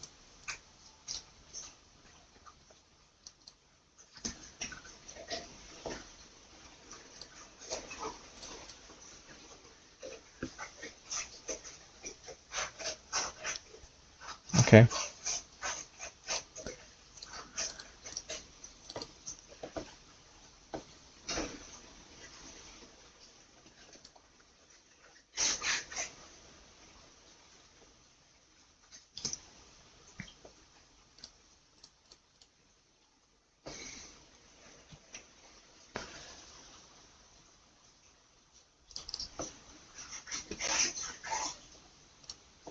Yeah, I need something to discard, so I have to hold this.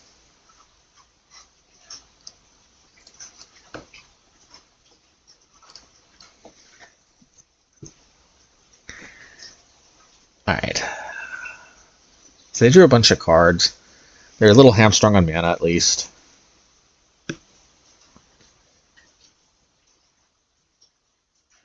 For some reason, I thought this took 11, but it takes 7. Otherwise, I probably would have played the Get Lost earlier, unless they just drew the counterspell. Oops. Okay, that was a little unexpected. I could have made a token, but okay.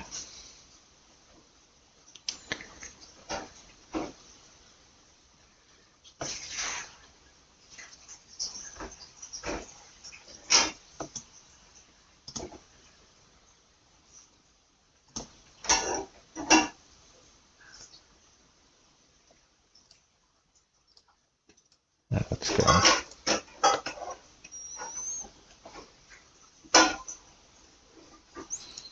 Has to be Mazemind first. It just has to.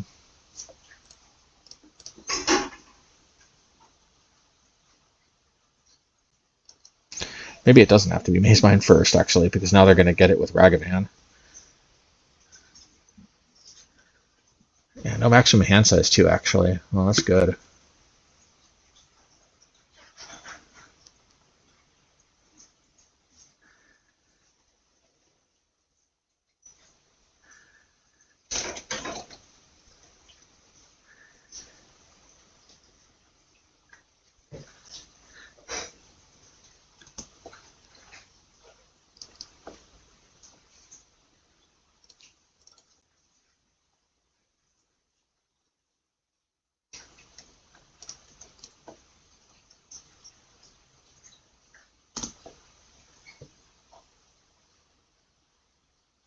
It's a sorcery creature. I guess artifact if they crack the bauble. Okay.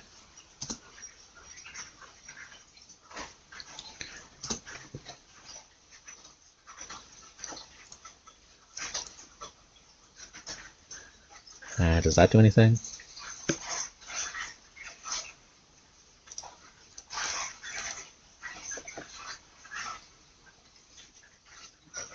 I guess it does something.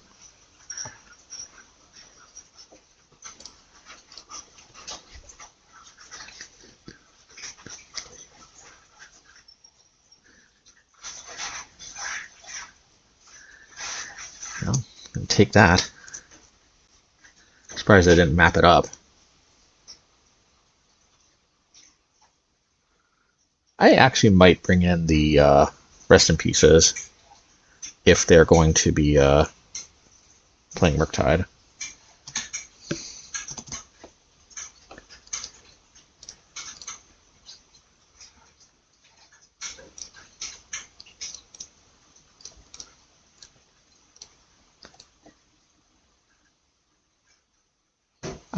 I thought I attacked, but okay.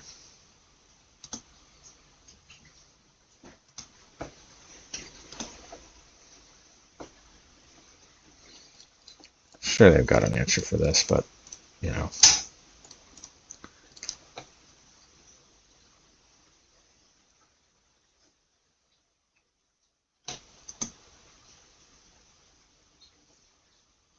Maybe I shouldn't have kept a hand with like no removal.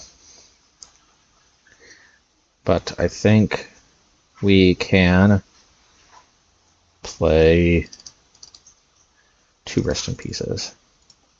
And I think that's about it for that, I think.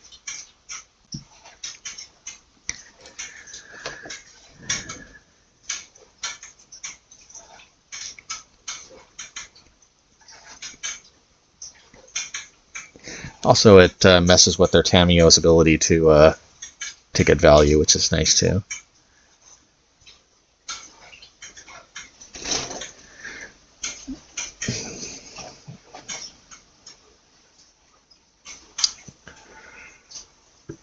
Lots of cards. How many have I got?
Okay. Kaheera. Alright. We got the path for the first turn. Creatures they might play, which is always nice.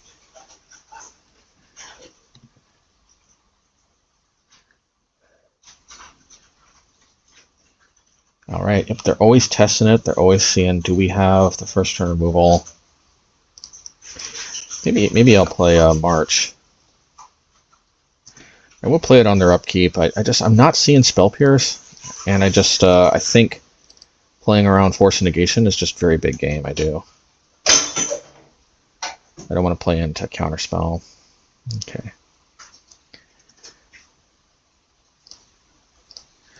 All right. Well, if they got Counterspell, they got Counterspell. But I'll play into it in this fashion. Okay. Alrighty.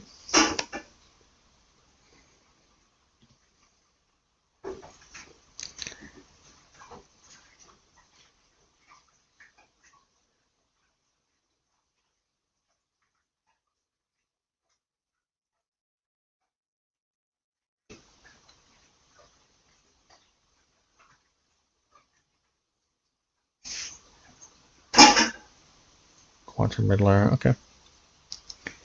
They did get their Quantum Riddler out.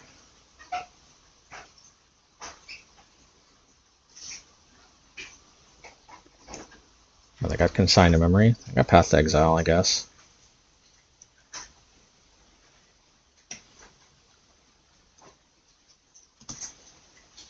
Okay. So here's the plan. We Restoration, we get Plains, we Path. That's the plan. If they force, that's fine. We'll Path next turn. I think that's a better plan than I mean, we can tank 4. It's not the end of the world. Okay. That almost kind of undoes the card advantage.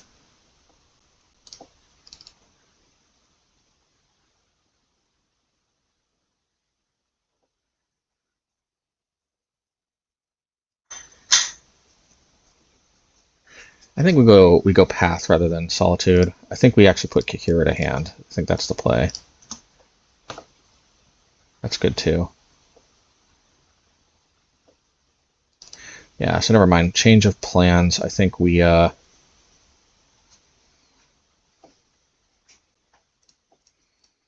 do this one here.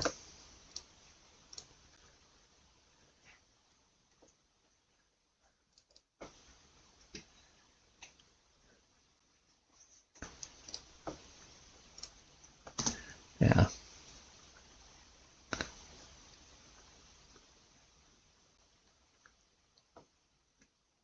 Okay.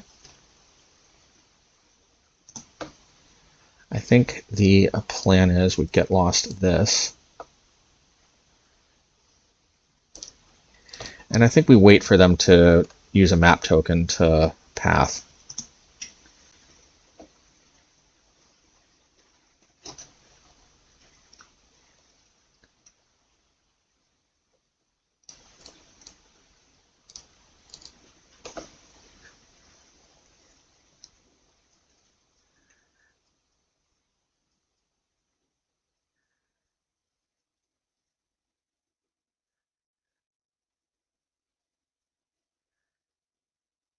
Okay.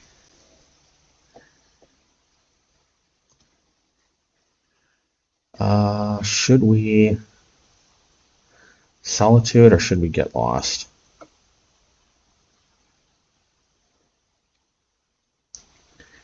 I say what we do. I say let's get lost, see what their play is. Okay. This way we can have some protection against Raggedashing.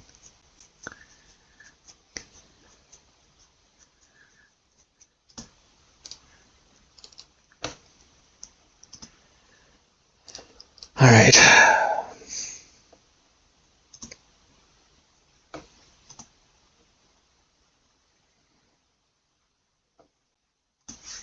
Why are they getting islands? Oh, because Blood Moon. So I'll double field them if they get Blood Moon.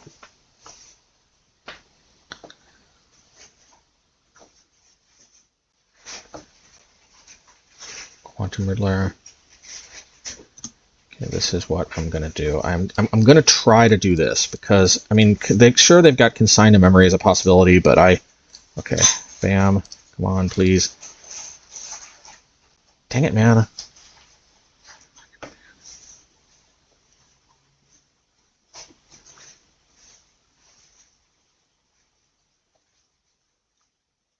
Oh, they replicated it? Okay. Let me just do this here.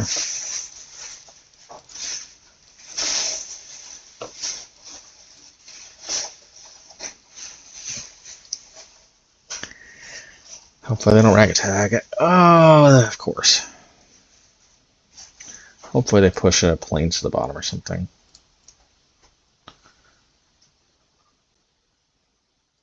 Yeah, that's minimal value. I think that's fine. Counterspell, that's kind of good. Put that to the bottom. Probably they're looking for more Quantum Riddlers.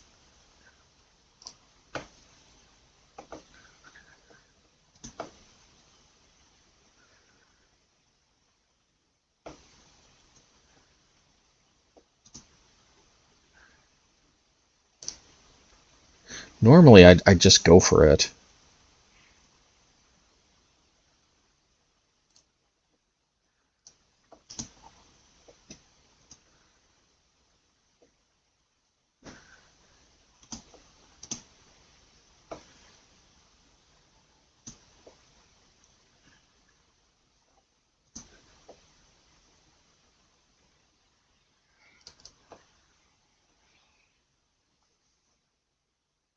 Okay.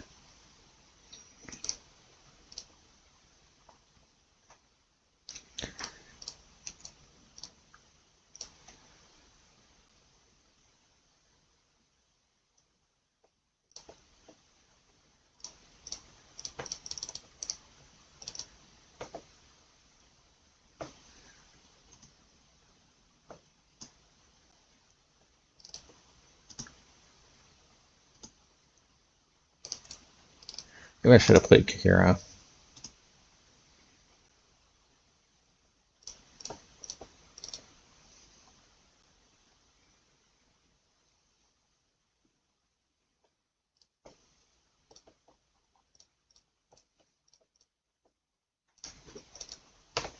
mean, this seems pretty good to me.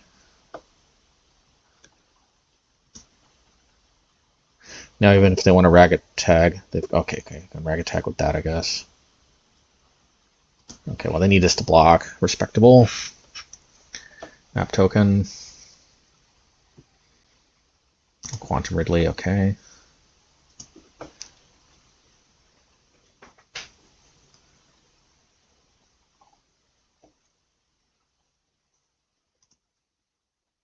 Cameo.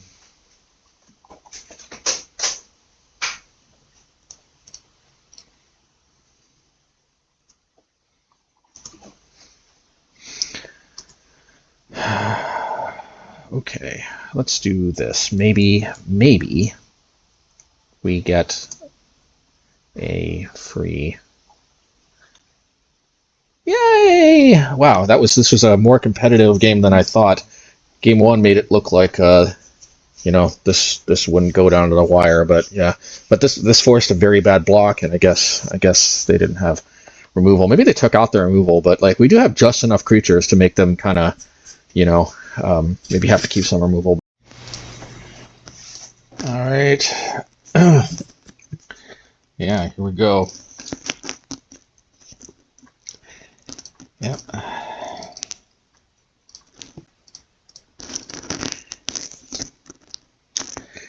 Off to a good start. Hopefully we can keep it going here. Okay, Utopia Sprawls. It's some kind of red-green deck. These have been around for a long time. Okay, well this makes this a little easier because we have access to white and we can crack this on turn 2. Do we want these or do we not want these? I think what we really need a Mazemind Tome, so yeah.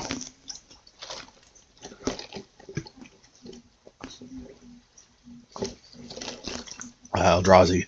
There's 1,000,001 different versions of Eldrazi decks.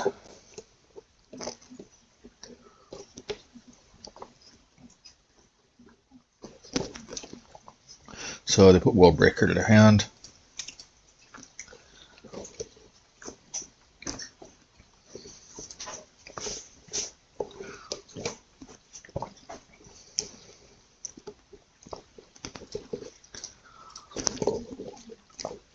Ready.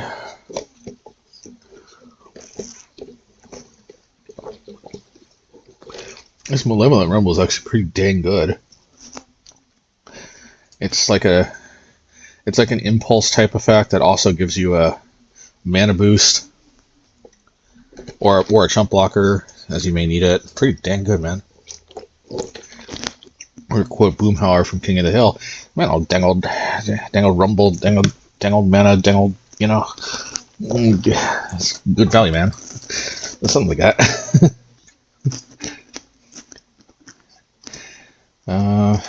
Okay. Yeah, let's don't think they can play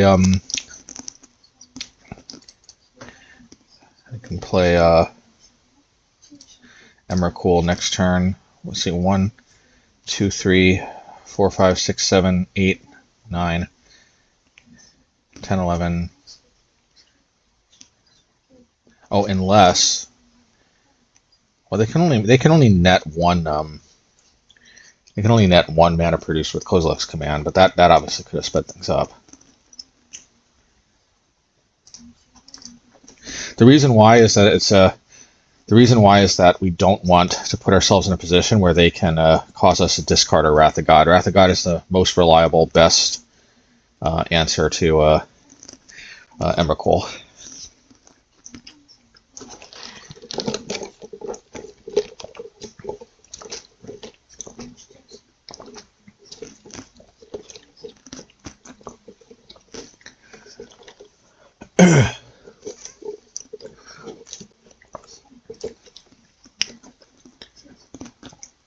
Yeah, so we want to discard. We kind of want Candy Trail back, but at the same time, yeah, what am I kidding? Of course we get Candy Trail back. It's just we're too flooded here. It would be nice to mana ramp a little bit, but okay.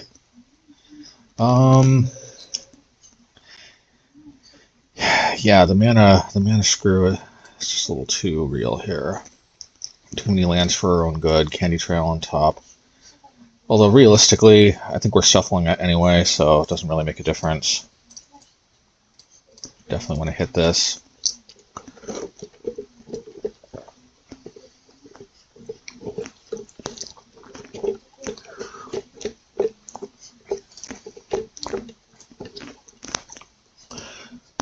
We could wins, but I don't necessarily see the reason to do that. Let's see, 1, 2, 3, 4, 5, 6, 7, 8, 9. So they're definitely not an Emrakul mana yet.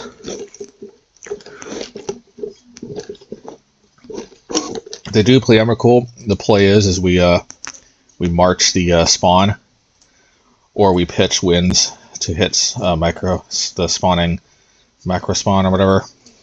But the reason why is because we don't want them to use March to pitch to Wrath of God. Okay.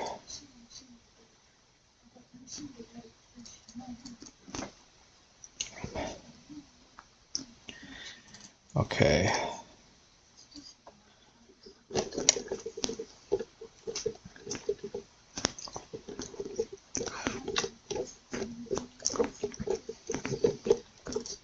We'll probably tank and then we'll probably march it in a turn.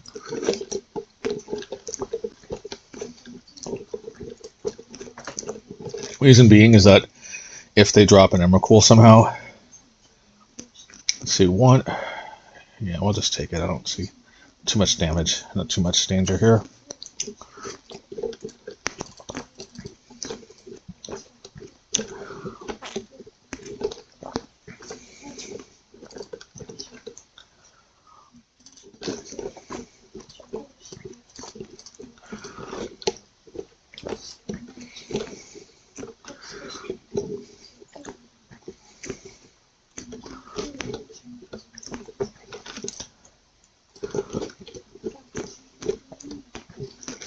I could play Kaheera, but once again, we want to have the option to ditch our hand if need be.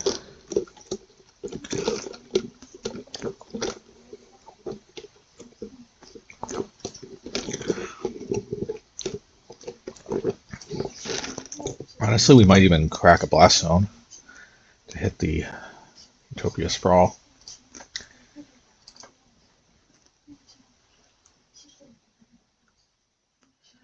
Let's see. 1, 2, 3, 4, 5, 6, 7, 8, 9, 10, 11, 12 if they drop a... But they could always just end of turn just go ham, you know what I mean? That's the problem. Since we have Solitude, though, I think we have a little bit of leeway.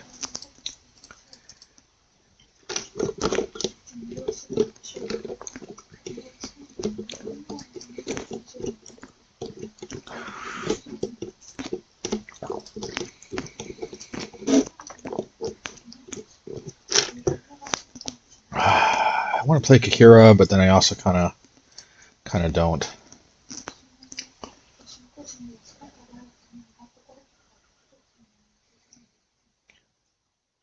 I see, that's what I was waiting to crack the Blast Zone for. I think I'm cracking Blast Zone end of turn.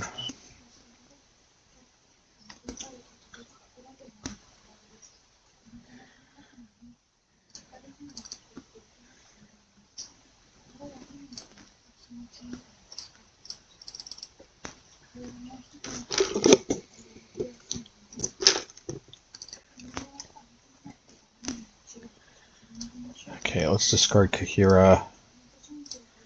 Get back, Demolition Field.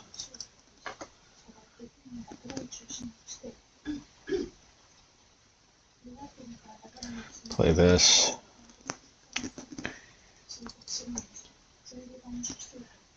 Mazemind, Wrath of God. Do kind of like Mazemind. Let's do this. do this.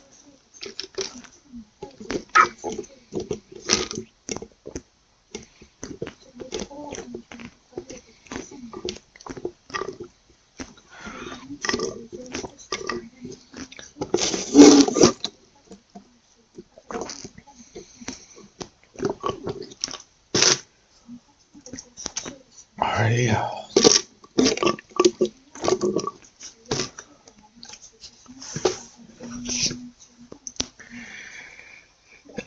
I might want to actually march this, just because it's their only way to play Kozilek's Command, which I doubt they have, because then they would have drawn this instead of the land.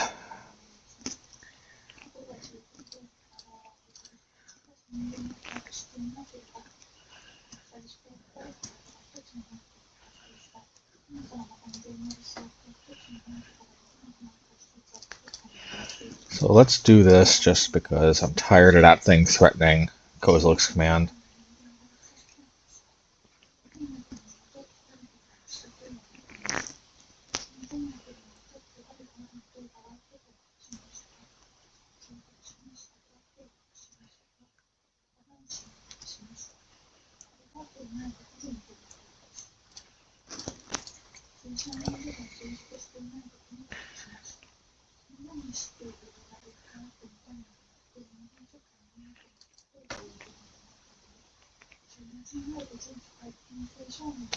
Okay, so note to self, we got 3 basics, good to know.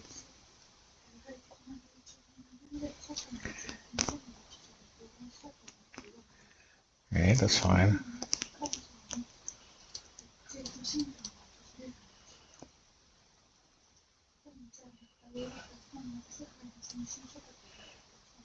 I think I'll hold on.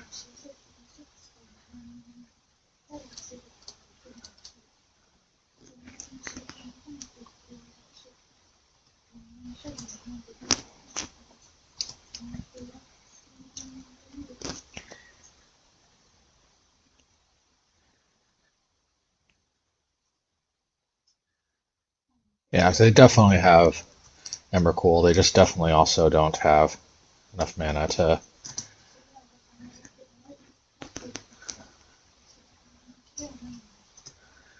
Definitely discard this. Definitely want more fields. Definitely that.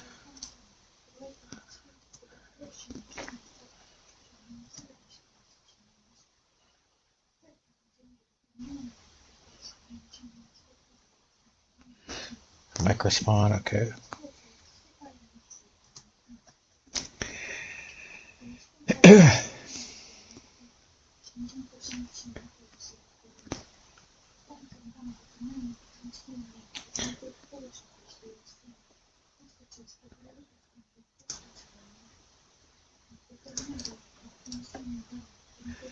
Okay.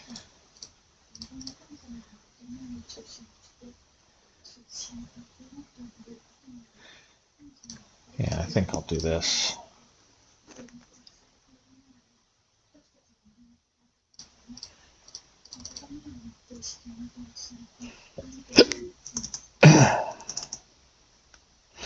I need to hold on to Solitude in order to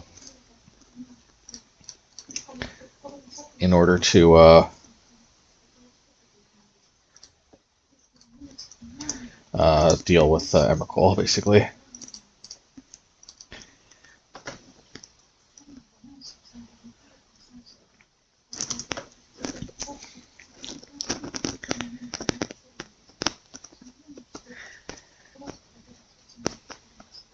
I think they have 7 card types.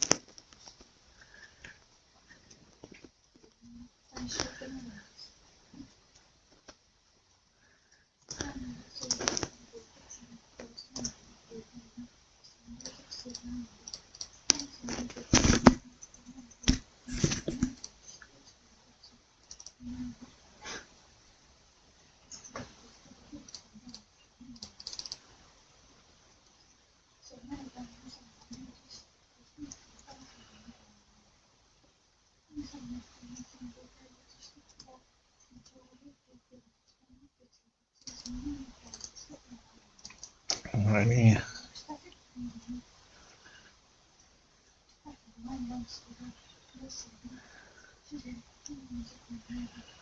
Okay, Kozilek's coming out. All right.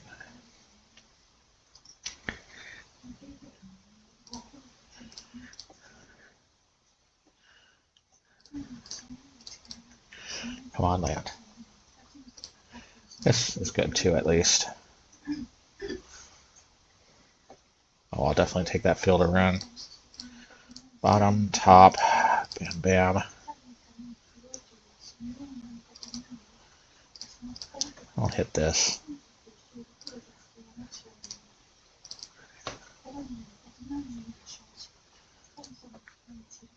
I don't have any more fetches for Ghost Quarter anyway, so.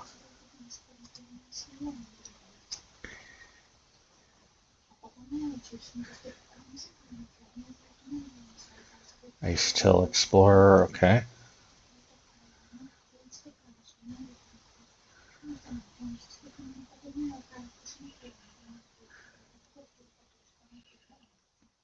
Okay, what I think we need to do here is get lost.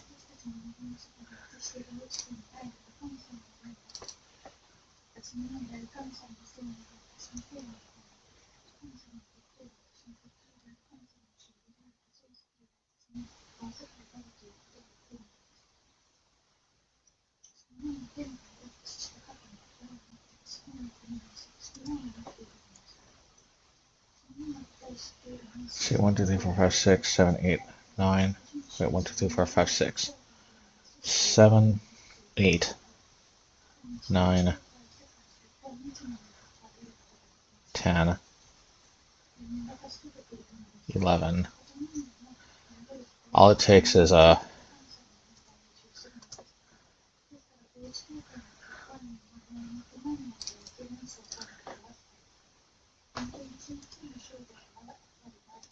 But you know, that said, I could just Solitude anyway.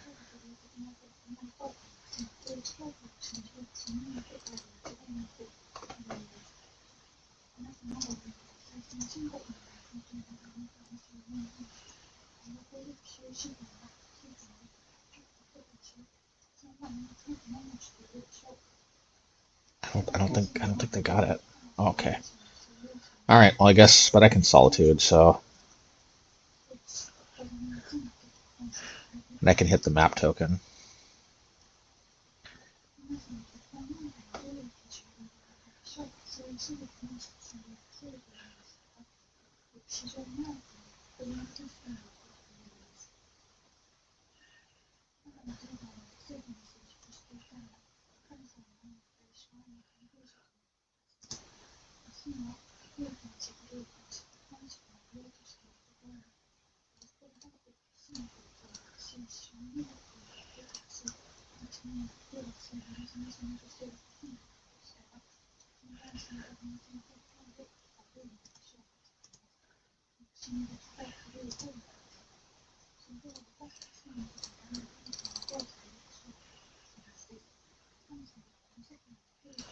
Yeah, they can probably just Wrath my own Solitude away, but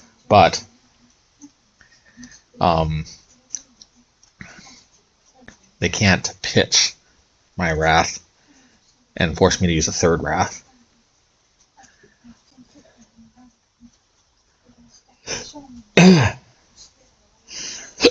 I'll probably discard Mazemind.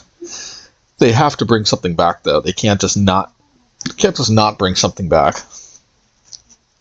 But downgrading a Mazemind to a Candy Trail is probably good.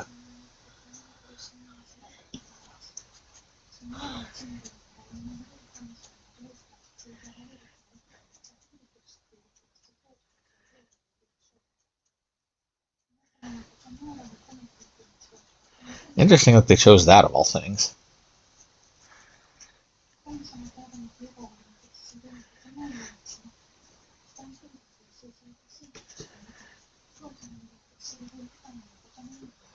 Yeah, I think because they can potentially scry good things to the bottom, or scry a disastrous card like March to the top, and then pitch my entire hand. I hope that's okay. Good. If I were them, I'd put them both to the bottom.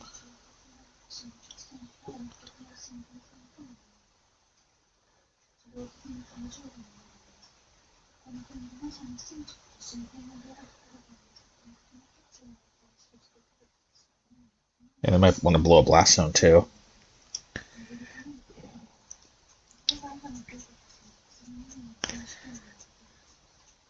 Okay, I can dig that too.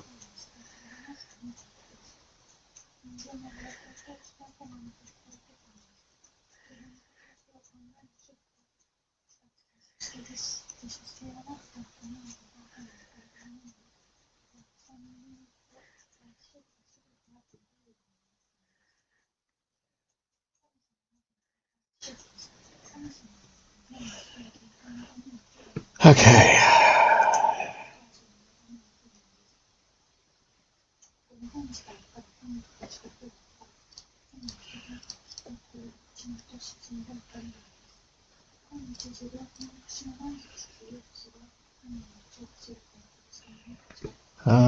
I do like both of these, but I also think I can do better.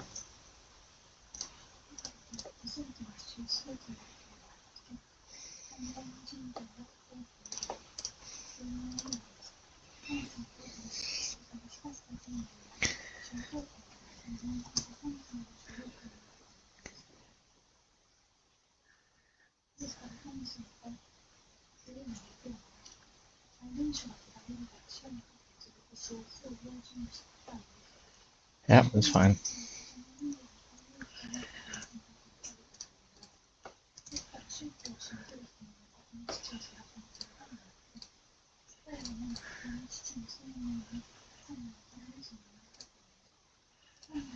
Should I make a token?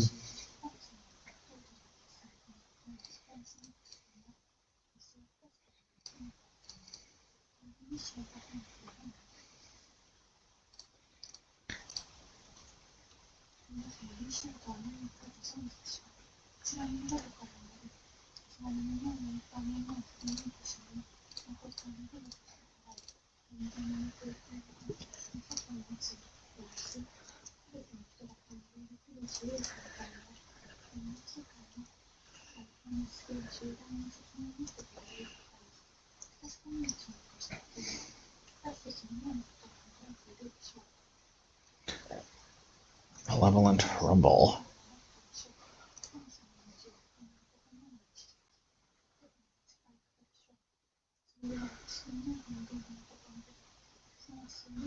Jin's Labyrinth. 4, 5, 6, 7, I guess.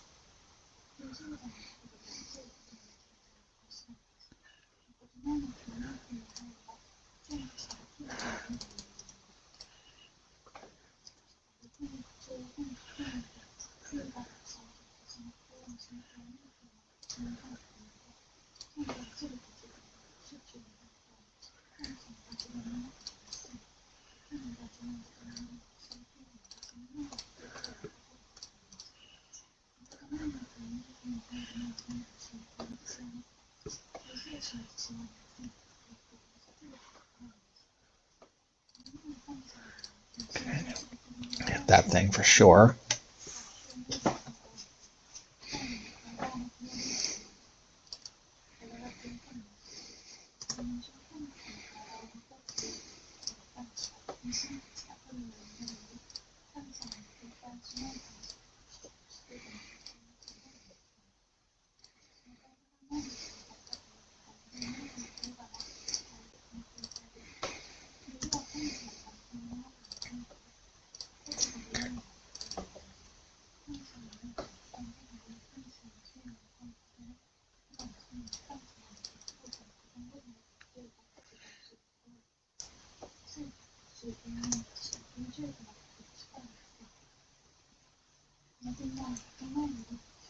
Not sure exactly what they hope to accomplish with that one, but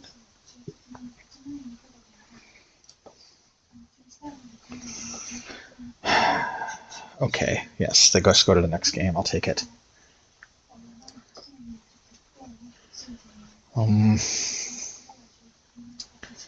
Rest in Peace actually will force them to pay full retail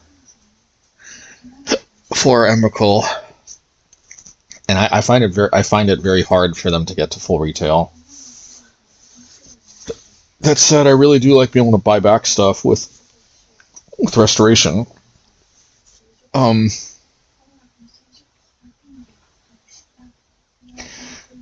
They can also deal with Rest in Peace with Worldbreaker, but also this does mean that if I Wrath of God, Worldbreaker doesn't come back, but pretty much all my other stuff besides Wrath of God and Get Lost exiles anyway.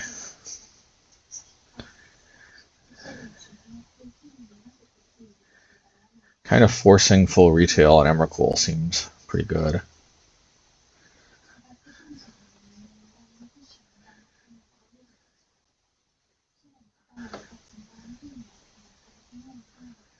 Maybe March. I don't think March actually does that much, other than potentially be a really bad. This is like the worst card for me to have in my hand if they Emrakul, because then any white card just gets pitched to this. It does have to have a target though, but like I easily might have a Restoration in my hand that they can hit. It's just not good. I mean, it is good in other matchups. I mean, it's just very flexible, but it's just quite a landmine of a card.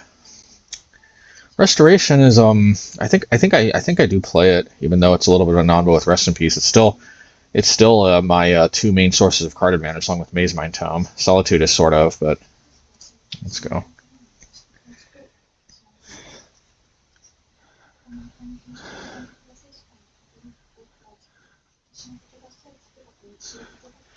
All right.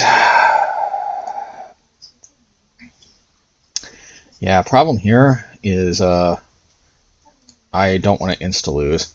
I at least want a hand that will drag out the game, because I think I actually win on time is a very likely scenario. Yeah, let's do this one. So maybe I yeah, like this maybe. Do want to hit our land drops after all.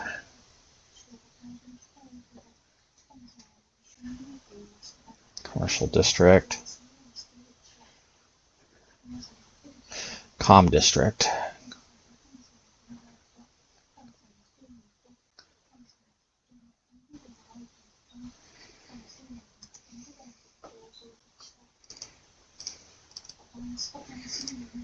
Alrighty.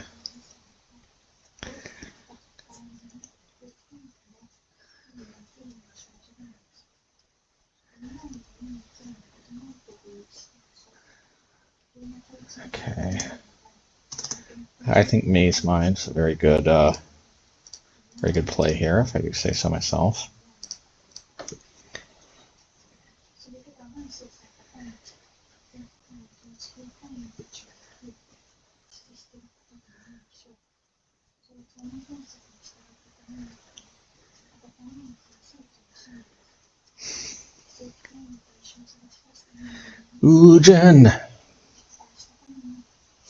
Eugene's Labyrinth.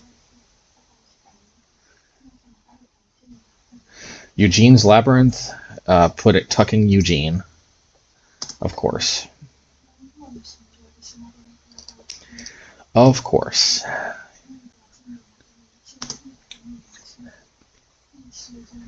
Yes, and of course they're gonna get 2 tokens.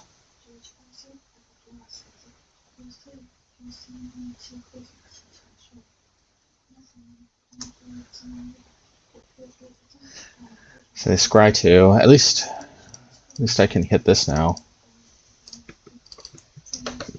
without too much impunity.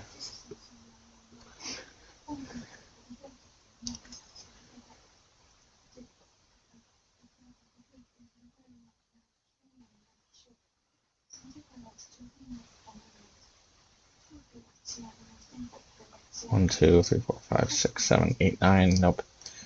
They're not there yet. They're getting there, but they're not there yet. It's just gotta be patient. Gotta be patient.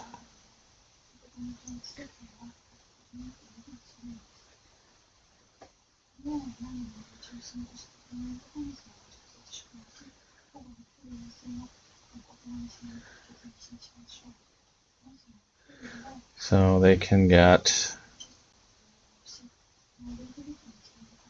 how many tokens? 5 tokens. All right. Well, they're probably Eugening, or by Eugening I mean Emrakuling. Let's see, 1, 2, 3, 4, because this is going to get downgraded to 1. 7, 8, 9, 10, 11, 12, probably. Hopefully I force them to have to use all their spawns.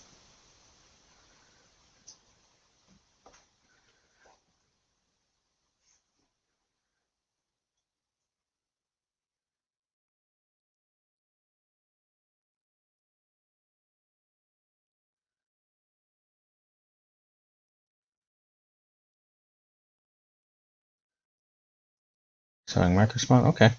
Actually, not as bad as Emrakul.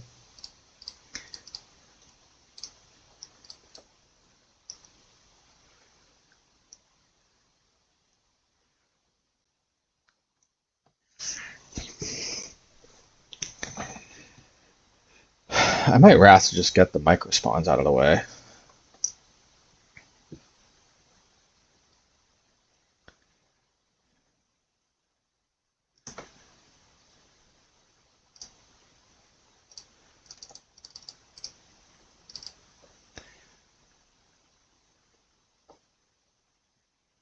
One, 2, 3, 4, 5, 6, 7, 8, 9, 10. 11, 12. Unless I miscounted, but though I don't think.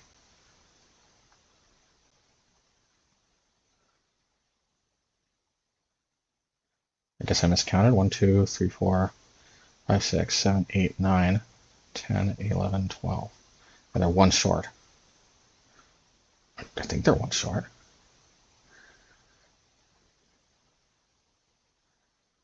Oh, this isn't even tap for 2. I thought this was Ayabujin. I forgot they banned Ayabujin.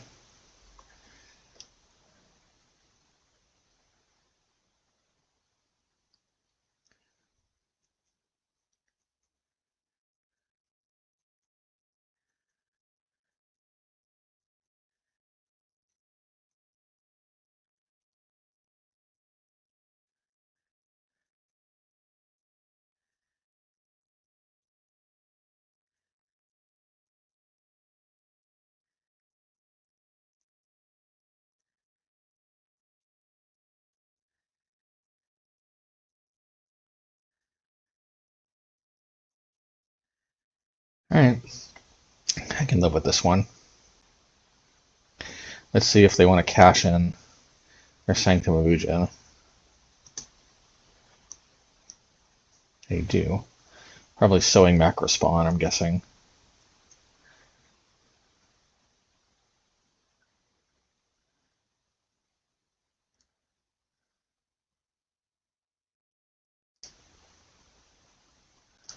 Okay.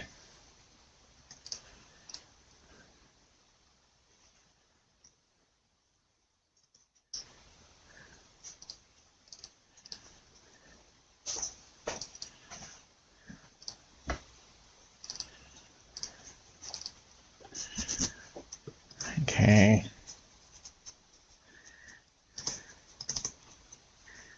I'm guessing I'm going to world break the restoration, which is fine by me. Wrath.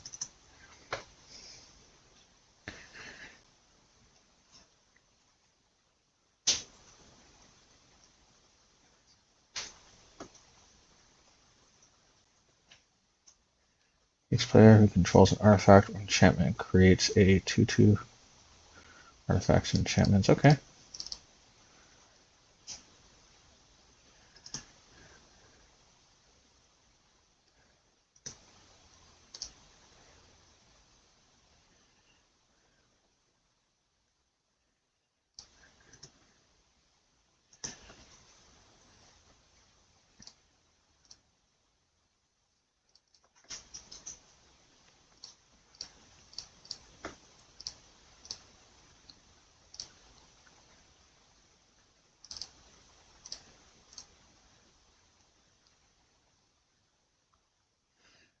I don't want Solitude, I don't think.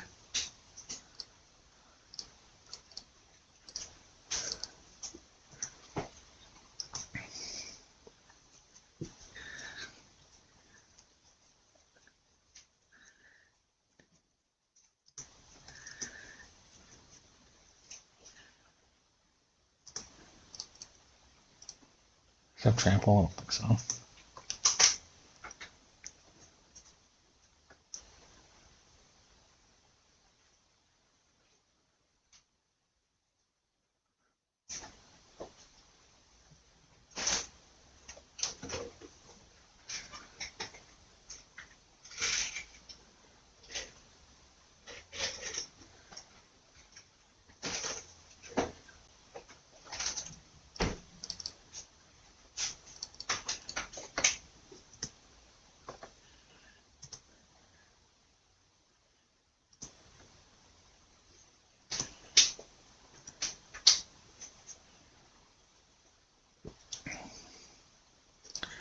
We got a Wrath. That's just too juicy.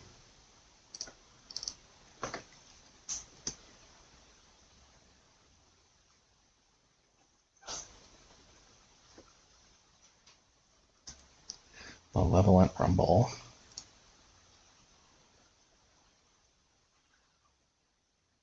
Sire of 7 to 7 deaths.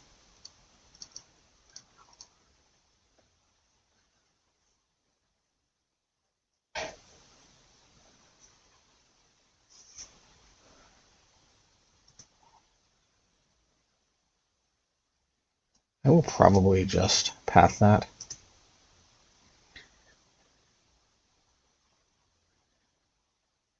Yeah, I'll probably just path that.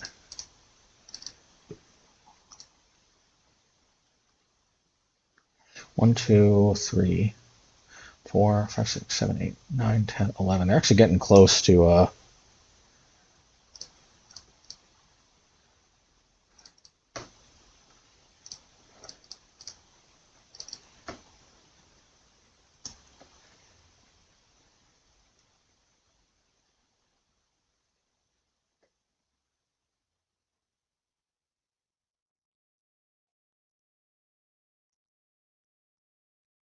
three,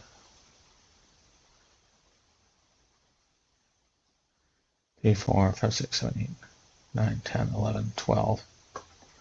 So I'm missing something. They're one sort. What is this? When you cast a spell, you may exile your hand. If you do, draw 3 cards. Creature spell casts merge.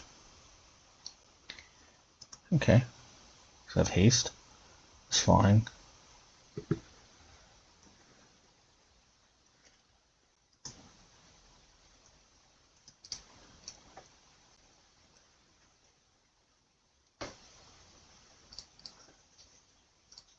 Yeah, I'll keep it.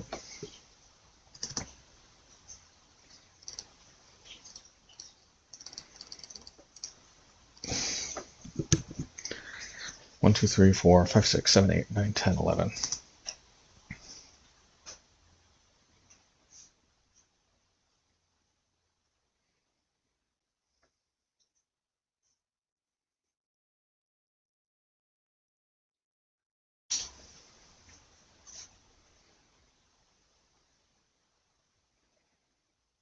Yeah, you're definitely not at Emrakul yet.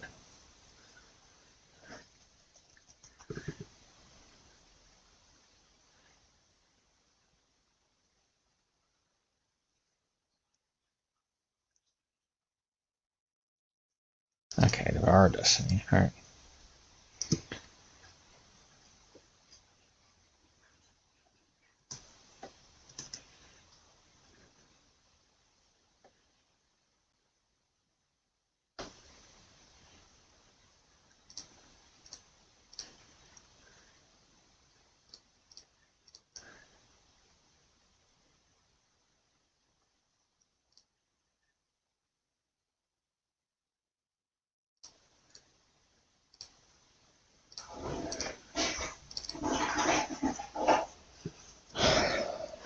Alrighty. Alright, well, at least I can Solitude. Okay.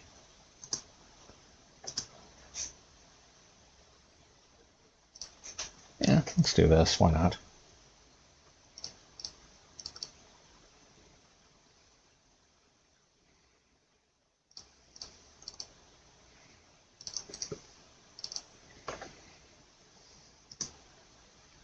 Two, 3, 4, 5, 6, 7, 8, 9, 10, 12.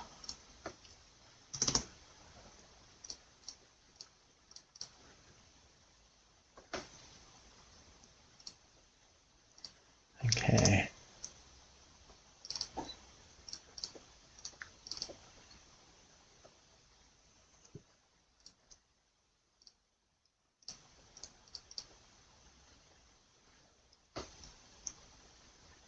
And unfortunately, nothing left. Fetch, but I think it's fine. 1, 2, 3, 4, 5, 6, 7, 8. Yeah, they're way far off. Alrighty, so that's a wrap. Okay, 4-0 going into game 5. Let's see what we can do here. Guess we will keep. Might as well. Let's go. Okay, not sure what to expect here.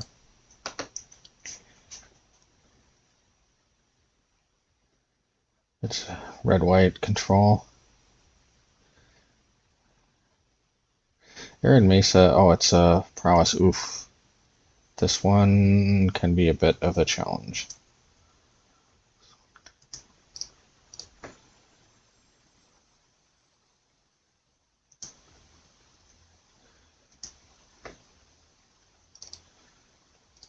I'm gonna do this. It's a good pitch with Solitude if I really need to. Okay.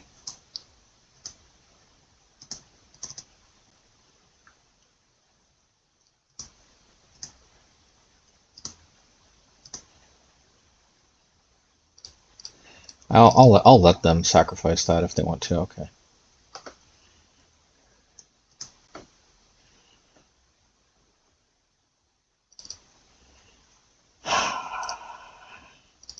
I don't want to mana ramp them. That's the problem.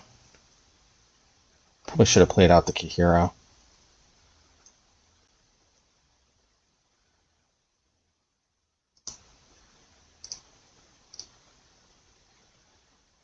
I really want a Solitude. That's what I want to do.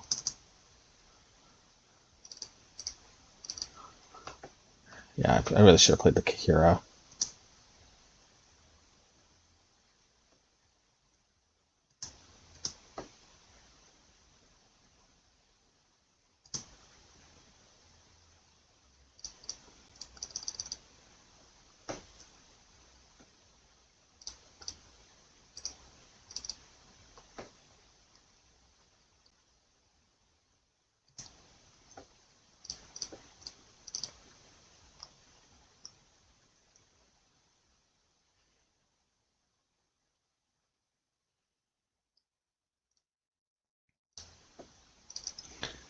Okay, I'm gonna play Kaheera. Well, let's play this first.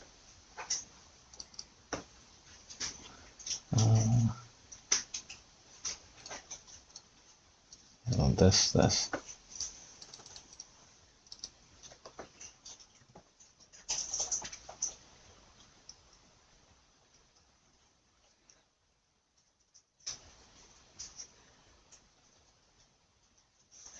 I don't think they have me dead just yet. Okay.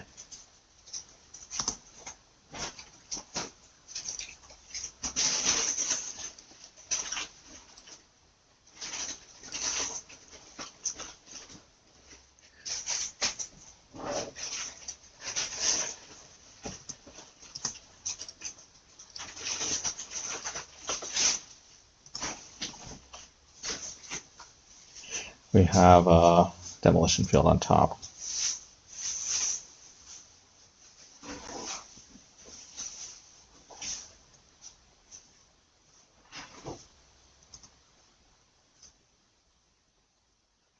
So this can be 7. But I do have Candy Trail.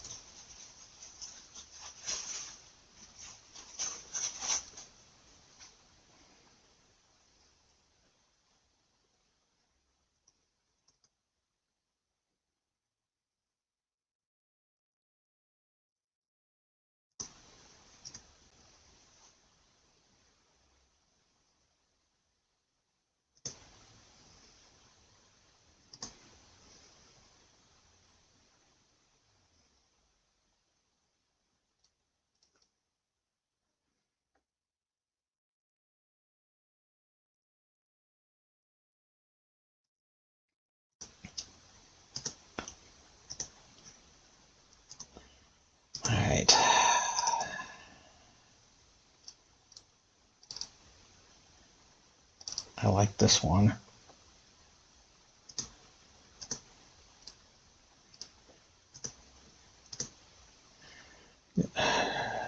Should I play around a Lava Dart they may or may not have in their hand?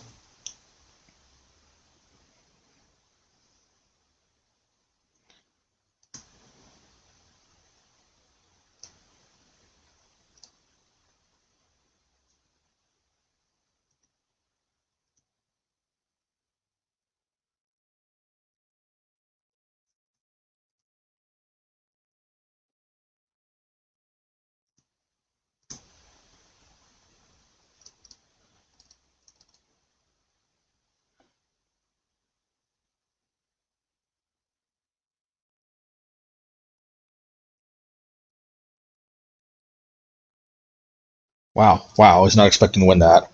Wow, okay. Well, we were lucky they had a very, very clunky hand.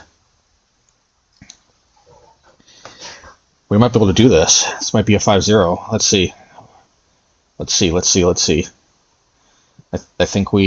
think this is it is in the realm of possibility. Life gain is beyond invaluable. This is one of the reasons Candy Trail is even in here. Wind's Path, get lost. Winds is just a little too clunky, I think, as a Wrath. We need instant speed, as much instant speed as we can get, because we got to intercept.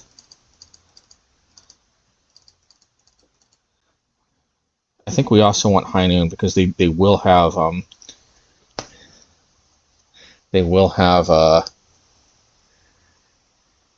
Quarry Steel Cutter. We need March because this hits Quarry Steel Cutter. We need Solitude for obvious reasons. It's life gain, it's great. We need Wrath of God just because it's a Wrath. Man, Get Lost or Restoration. Get Lost is like a good spot removal card.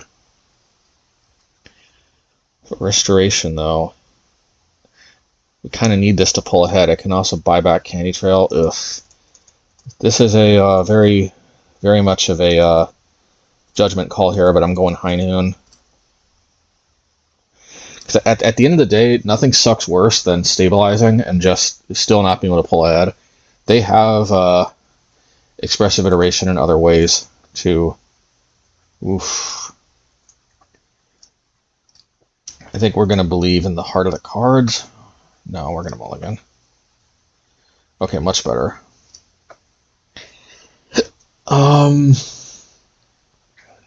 Restoration or High Noon. I mean, Restoration or Candy Trail. I really like Candy Trail. For obvious reasons. I think Candy Trail's got to go to the bottom, though, because these other cards, like... Yeah. The life gain is sweet and all, but removal spells represent potentially just a lot more life gain, if you know what I mean. They're like virtual life gain because of just stopping a threat.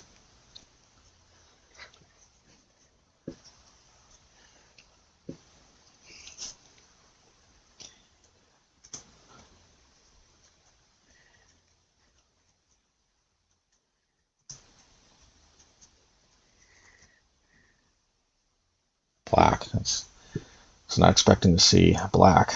Okay.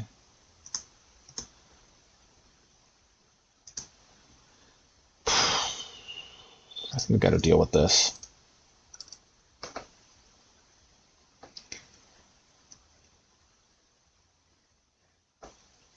Because I want to play High Noon next turn, basically, and then I want to play Restoration after that. So it's just that it was kind of that then or never. Okay, well, their ability to do damage is a bit hamstrung by High Noon.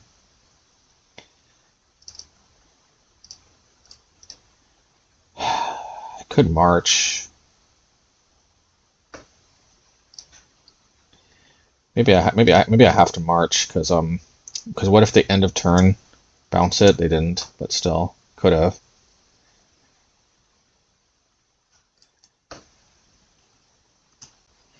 Yeah, this is also a good amount of damage.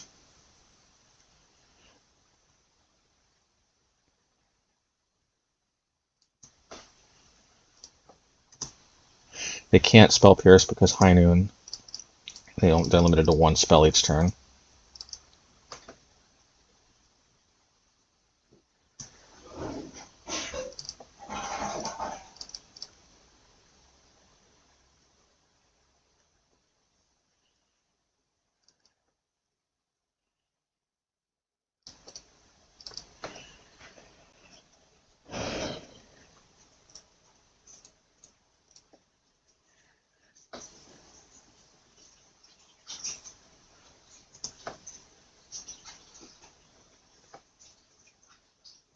Now, Core Steel's a bit hamstrung by High Noon.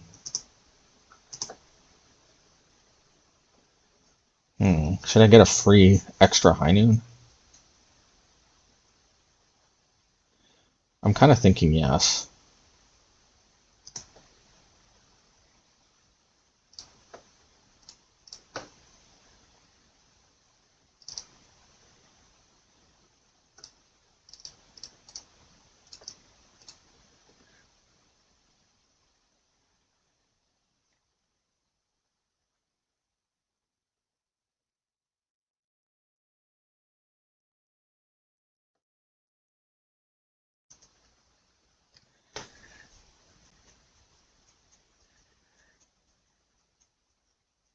Okay, what is this?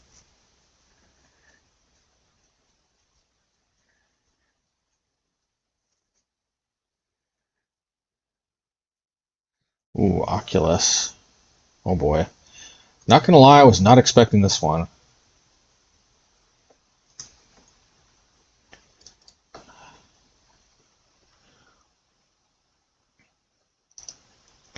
I guess I have to Wrath, which sucks, but I guess I have to. There goes my High Noons.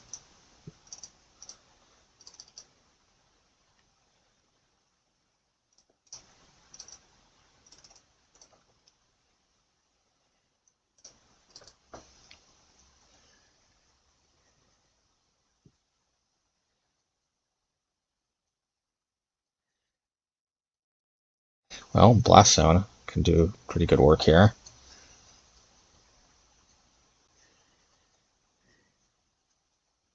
If I lose this one, I think I'm bringing in Rest in Peace, because yeah, Oculus is this is the first time I'm seeing this in Prowess. I'm not saying it's a bad card, but it is, a little unexpected.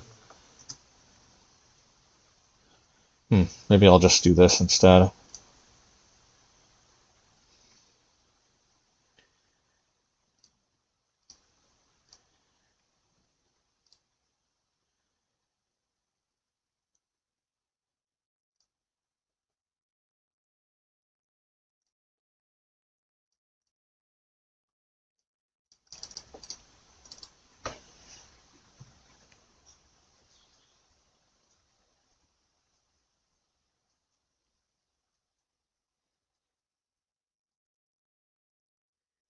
Okay, I'm probably gonna block.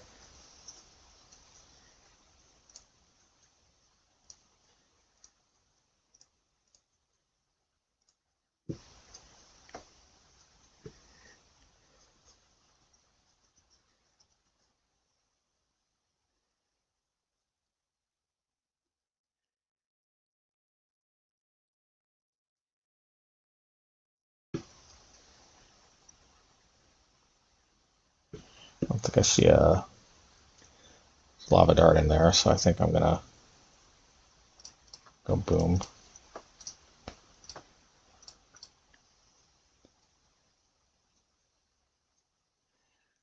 Alright, well maybe they don't have a good... Let's see here.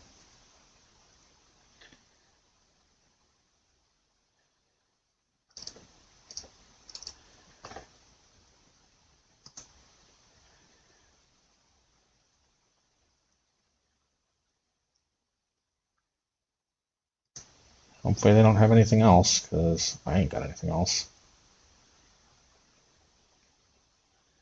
Okay, I might actually be able to survive this, maybe? I think I do.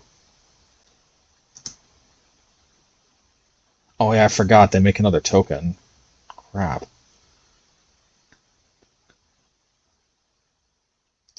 Damn it, man.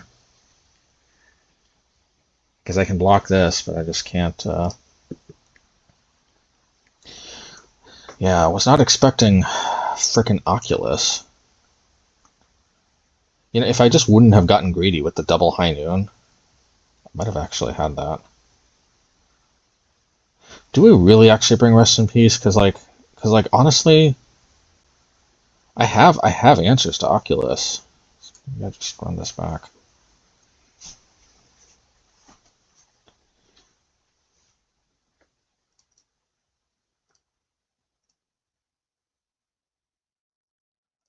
All right, I guess I'll experiment. Oh yeah, also I should have used Blast Zone instead of Wrath. I don't know why I thought they were out of Core Steel Cutters.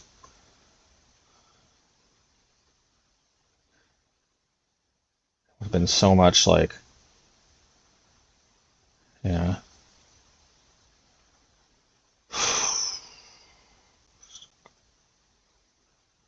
Yeah, I should have definitely used Blast Zone. I don't know what I was thinking.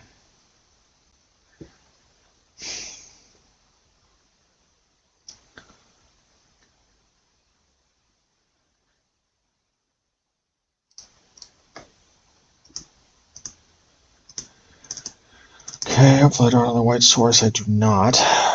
Do I Mazemind?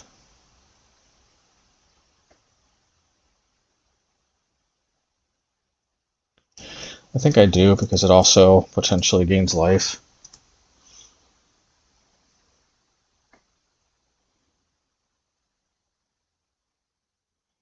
Yeah, plus Slickshot Show Off is definitely the more dangerous card.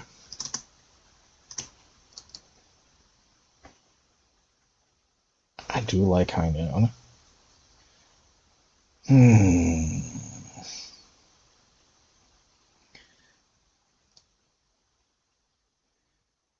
Yeah, I guess so.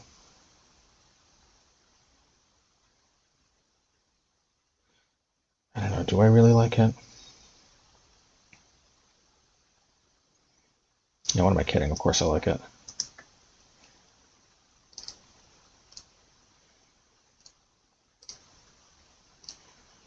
I'd much rather draw a card off of Mazemind. Hopefully I don't have Spell Pierce, because then I'm in trouble.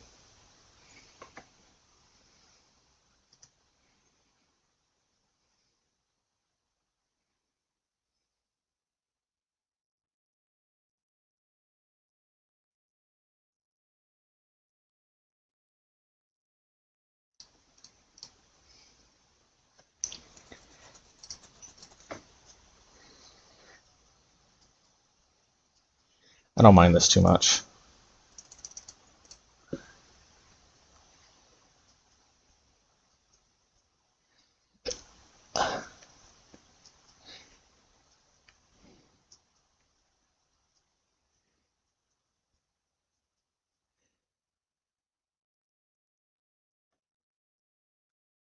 It's fine.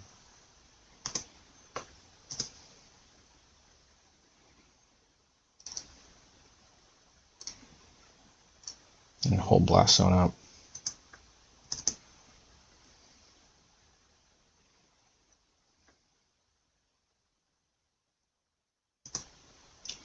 Alright, if I survive, I'm definitely gonna try to go for wiping the board.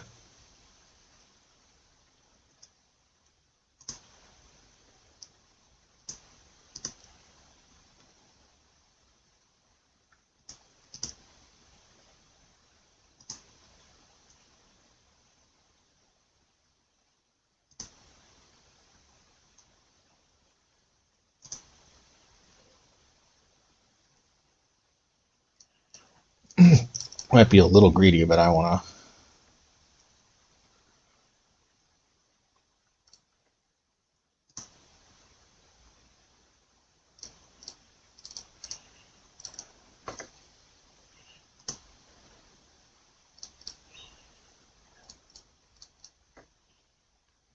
Yeah, definitely.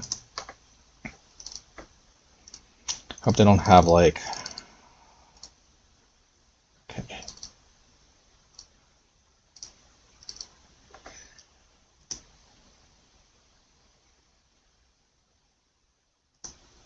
Okay, I do have Solitude, so I'm not out of luck completely.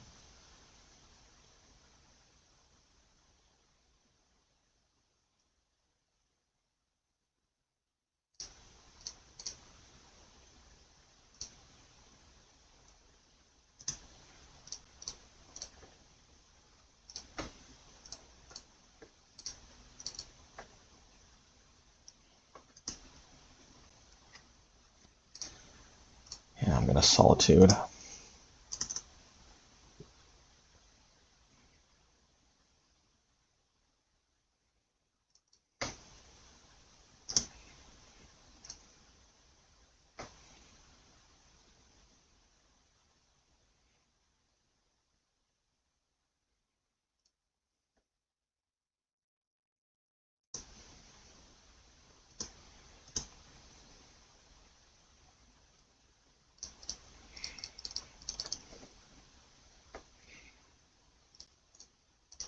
I have to hit that.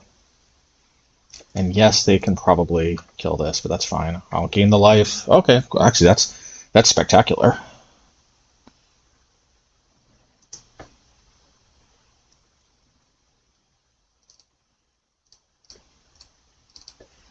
I'll hit that.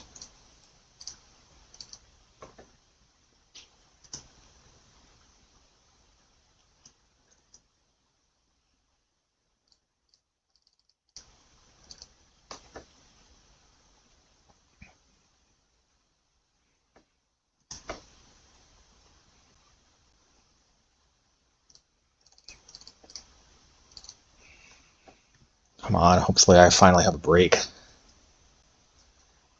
Yeah, I can't get a break.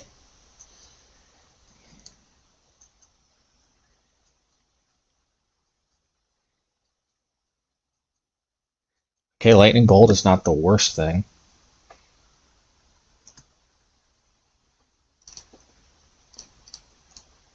Let's do that.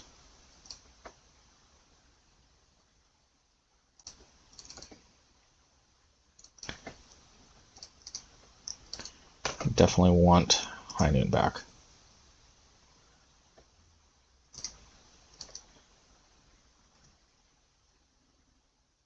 Huh, I have another High Noon.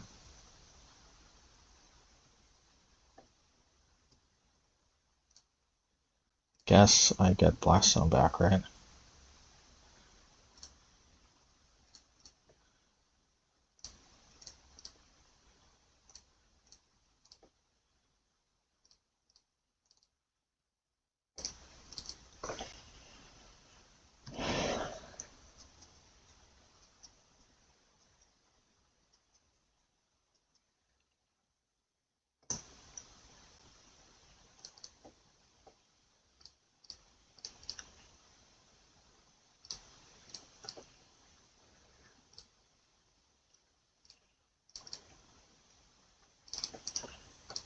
Can't play this, so it is what it is.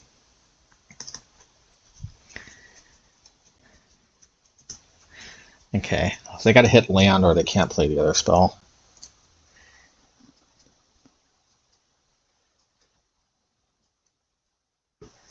Can't play it. Nope. High Noon. Pretty sweet if you ask me. Trophy, baby! Oh man, good to be back in it. In Modern, oh, I got a trophy. We definitely got winnable matchups, but I mean, you know, it actually kind of felt like we might be favored in these matchups. I don't know, but Prowess by far is the one that's most that's like where the most, because like honestly they had kind of slow hands, you know. So like out of all these matchups, Prowess might be the only one that's negative, but it's still winnable as you can see. And then maybe this is a very trophyable deck. Oh, all right. Wow. Hey, we got the 5-0. That is encouraging because I've actually been at this for a little bit, and you know, but actually surprisingly, I think my first league in back in Modern after a long time, I think I went 0-4, but well, I went 1-4 because the last one I didn't go 0-4. I went 1-3 and then 1-4 on the fifth one, but But I think the very next league, if I'm not mistaken, I think I went 4-1. So they're definitely, I was really surprised. And of course, one of the problems with the first league is this Phantom of the White Orchid. I actually saw somebody bring this in as a sideboard card against me. I didn't find it to be particularly. I didn't find this card to be particularly effective against me either. But I did see somebody, I assume, sideboarded in against me. But yeah, just the problem with this card is just a 2/2 flying first strike is just kind of nothing nowadays. I mean, it sucks because that should be something. But anywho, bottom line, I really like all the cards. I think the verdict's out a little bit if Rest in Peace is where we want to be instead of something like Relic of Progenitus or yeah. Relic of Progenitus is good because it could scrape the graveyard, but it can also just exile everything.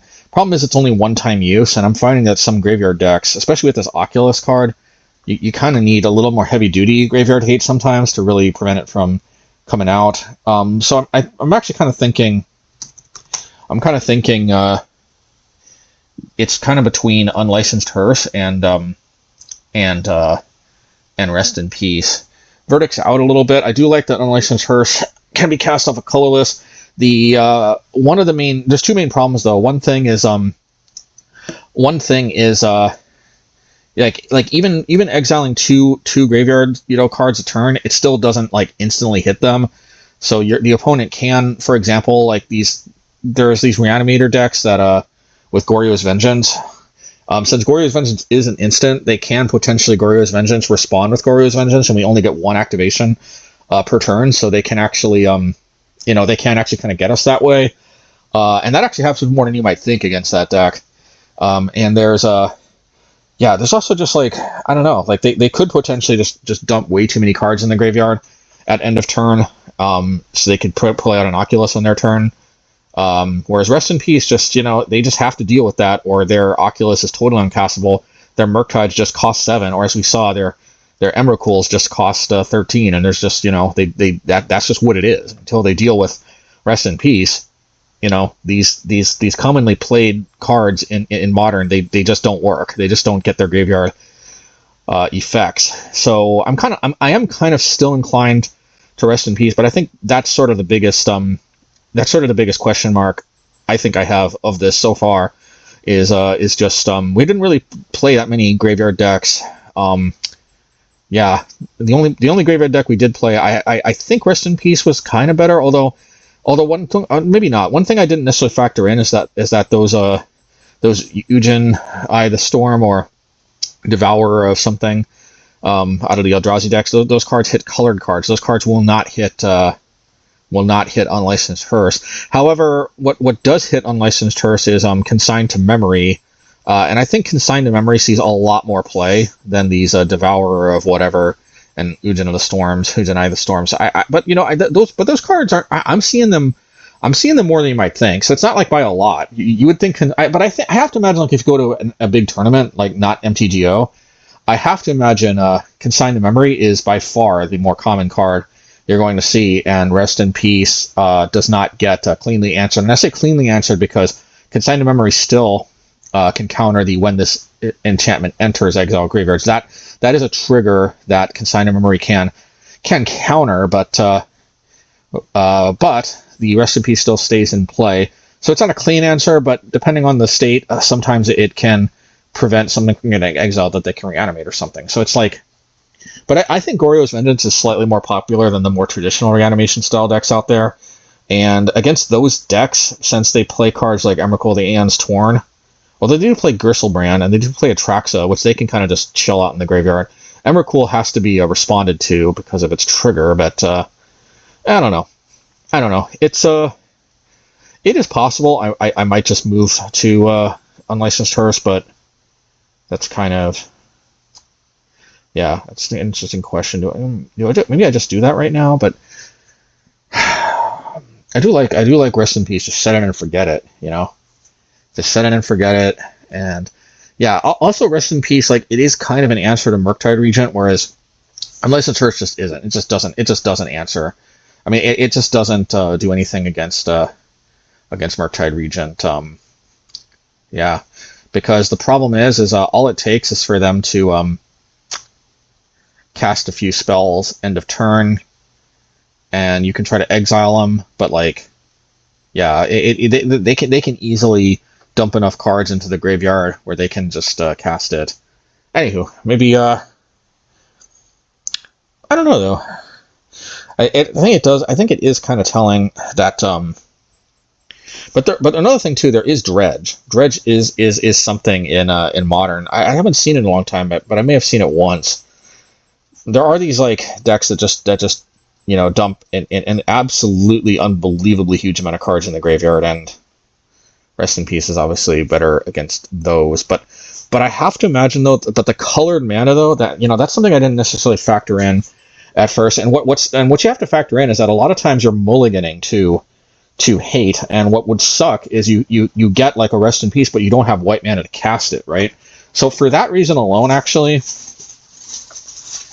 I think I'm going with Unlicensed Hearse. Plus, Unlicensed Hearse, it does get crewed by Solitude. It does get crewed by Kaheera crews it. So another cool thing is that although this isn't like as versatile as like a draw card effect, I mean, this is kind of another creature, like, and it can even be a pretty big one. So that is kind of a cool effect of Unlicensed Hearse. So anyway, yeah, but I'm thinking more than anything, actually, one thing I didn't quite appreciate at first is just the color mana issue. You know what I mean? Just and the fact that I'm never a true non-bo with Restoration. Also, another thing too, even if they do consign to memory this, I guess it is cool that Restoration can buy it back. You know what I mean? So yeah, being able to buy it back if they hit it is pretty cool, whereas Rest in Peace is always going to exile itself. So anywho, yeah, I think Unlicensed Hearse is probably where you want to be. And of course, I could experiment with something like Relic or something like Stone of something. I'd like Unlicensed Hearse though, because this can just keep tapping, removing stuff. Yeah, even when the opponent is tapped out, even when I'm tapped out. So yeah, there's also Ghost Vacuum, which is another possibility. The thing I don't like about Ghost Vacuum is it's oh, I must have sold my Ghost Vacuums. Yeah, the problem with Ghost Vacuum is just one card. There's a big difference between one card a turn or two cards a turn. Big difference between stopping something like Emerald Cool coming out or something like that. Anywho, all right. See you guys until next time. I think Unlicensed. Oh yeah, and thanks everybody to the patrons. Yeah, Kosti, Nervalina, Toby Kremer, Alex Crothauer, Big Mamu, Adrian King, Gavin Donner, Erwin Lopez, Michael Patton. Yeah, thanks everybody. We did it. We got a trophy this time. All right, take care, everybody.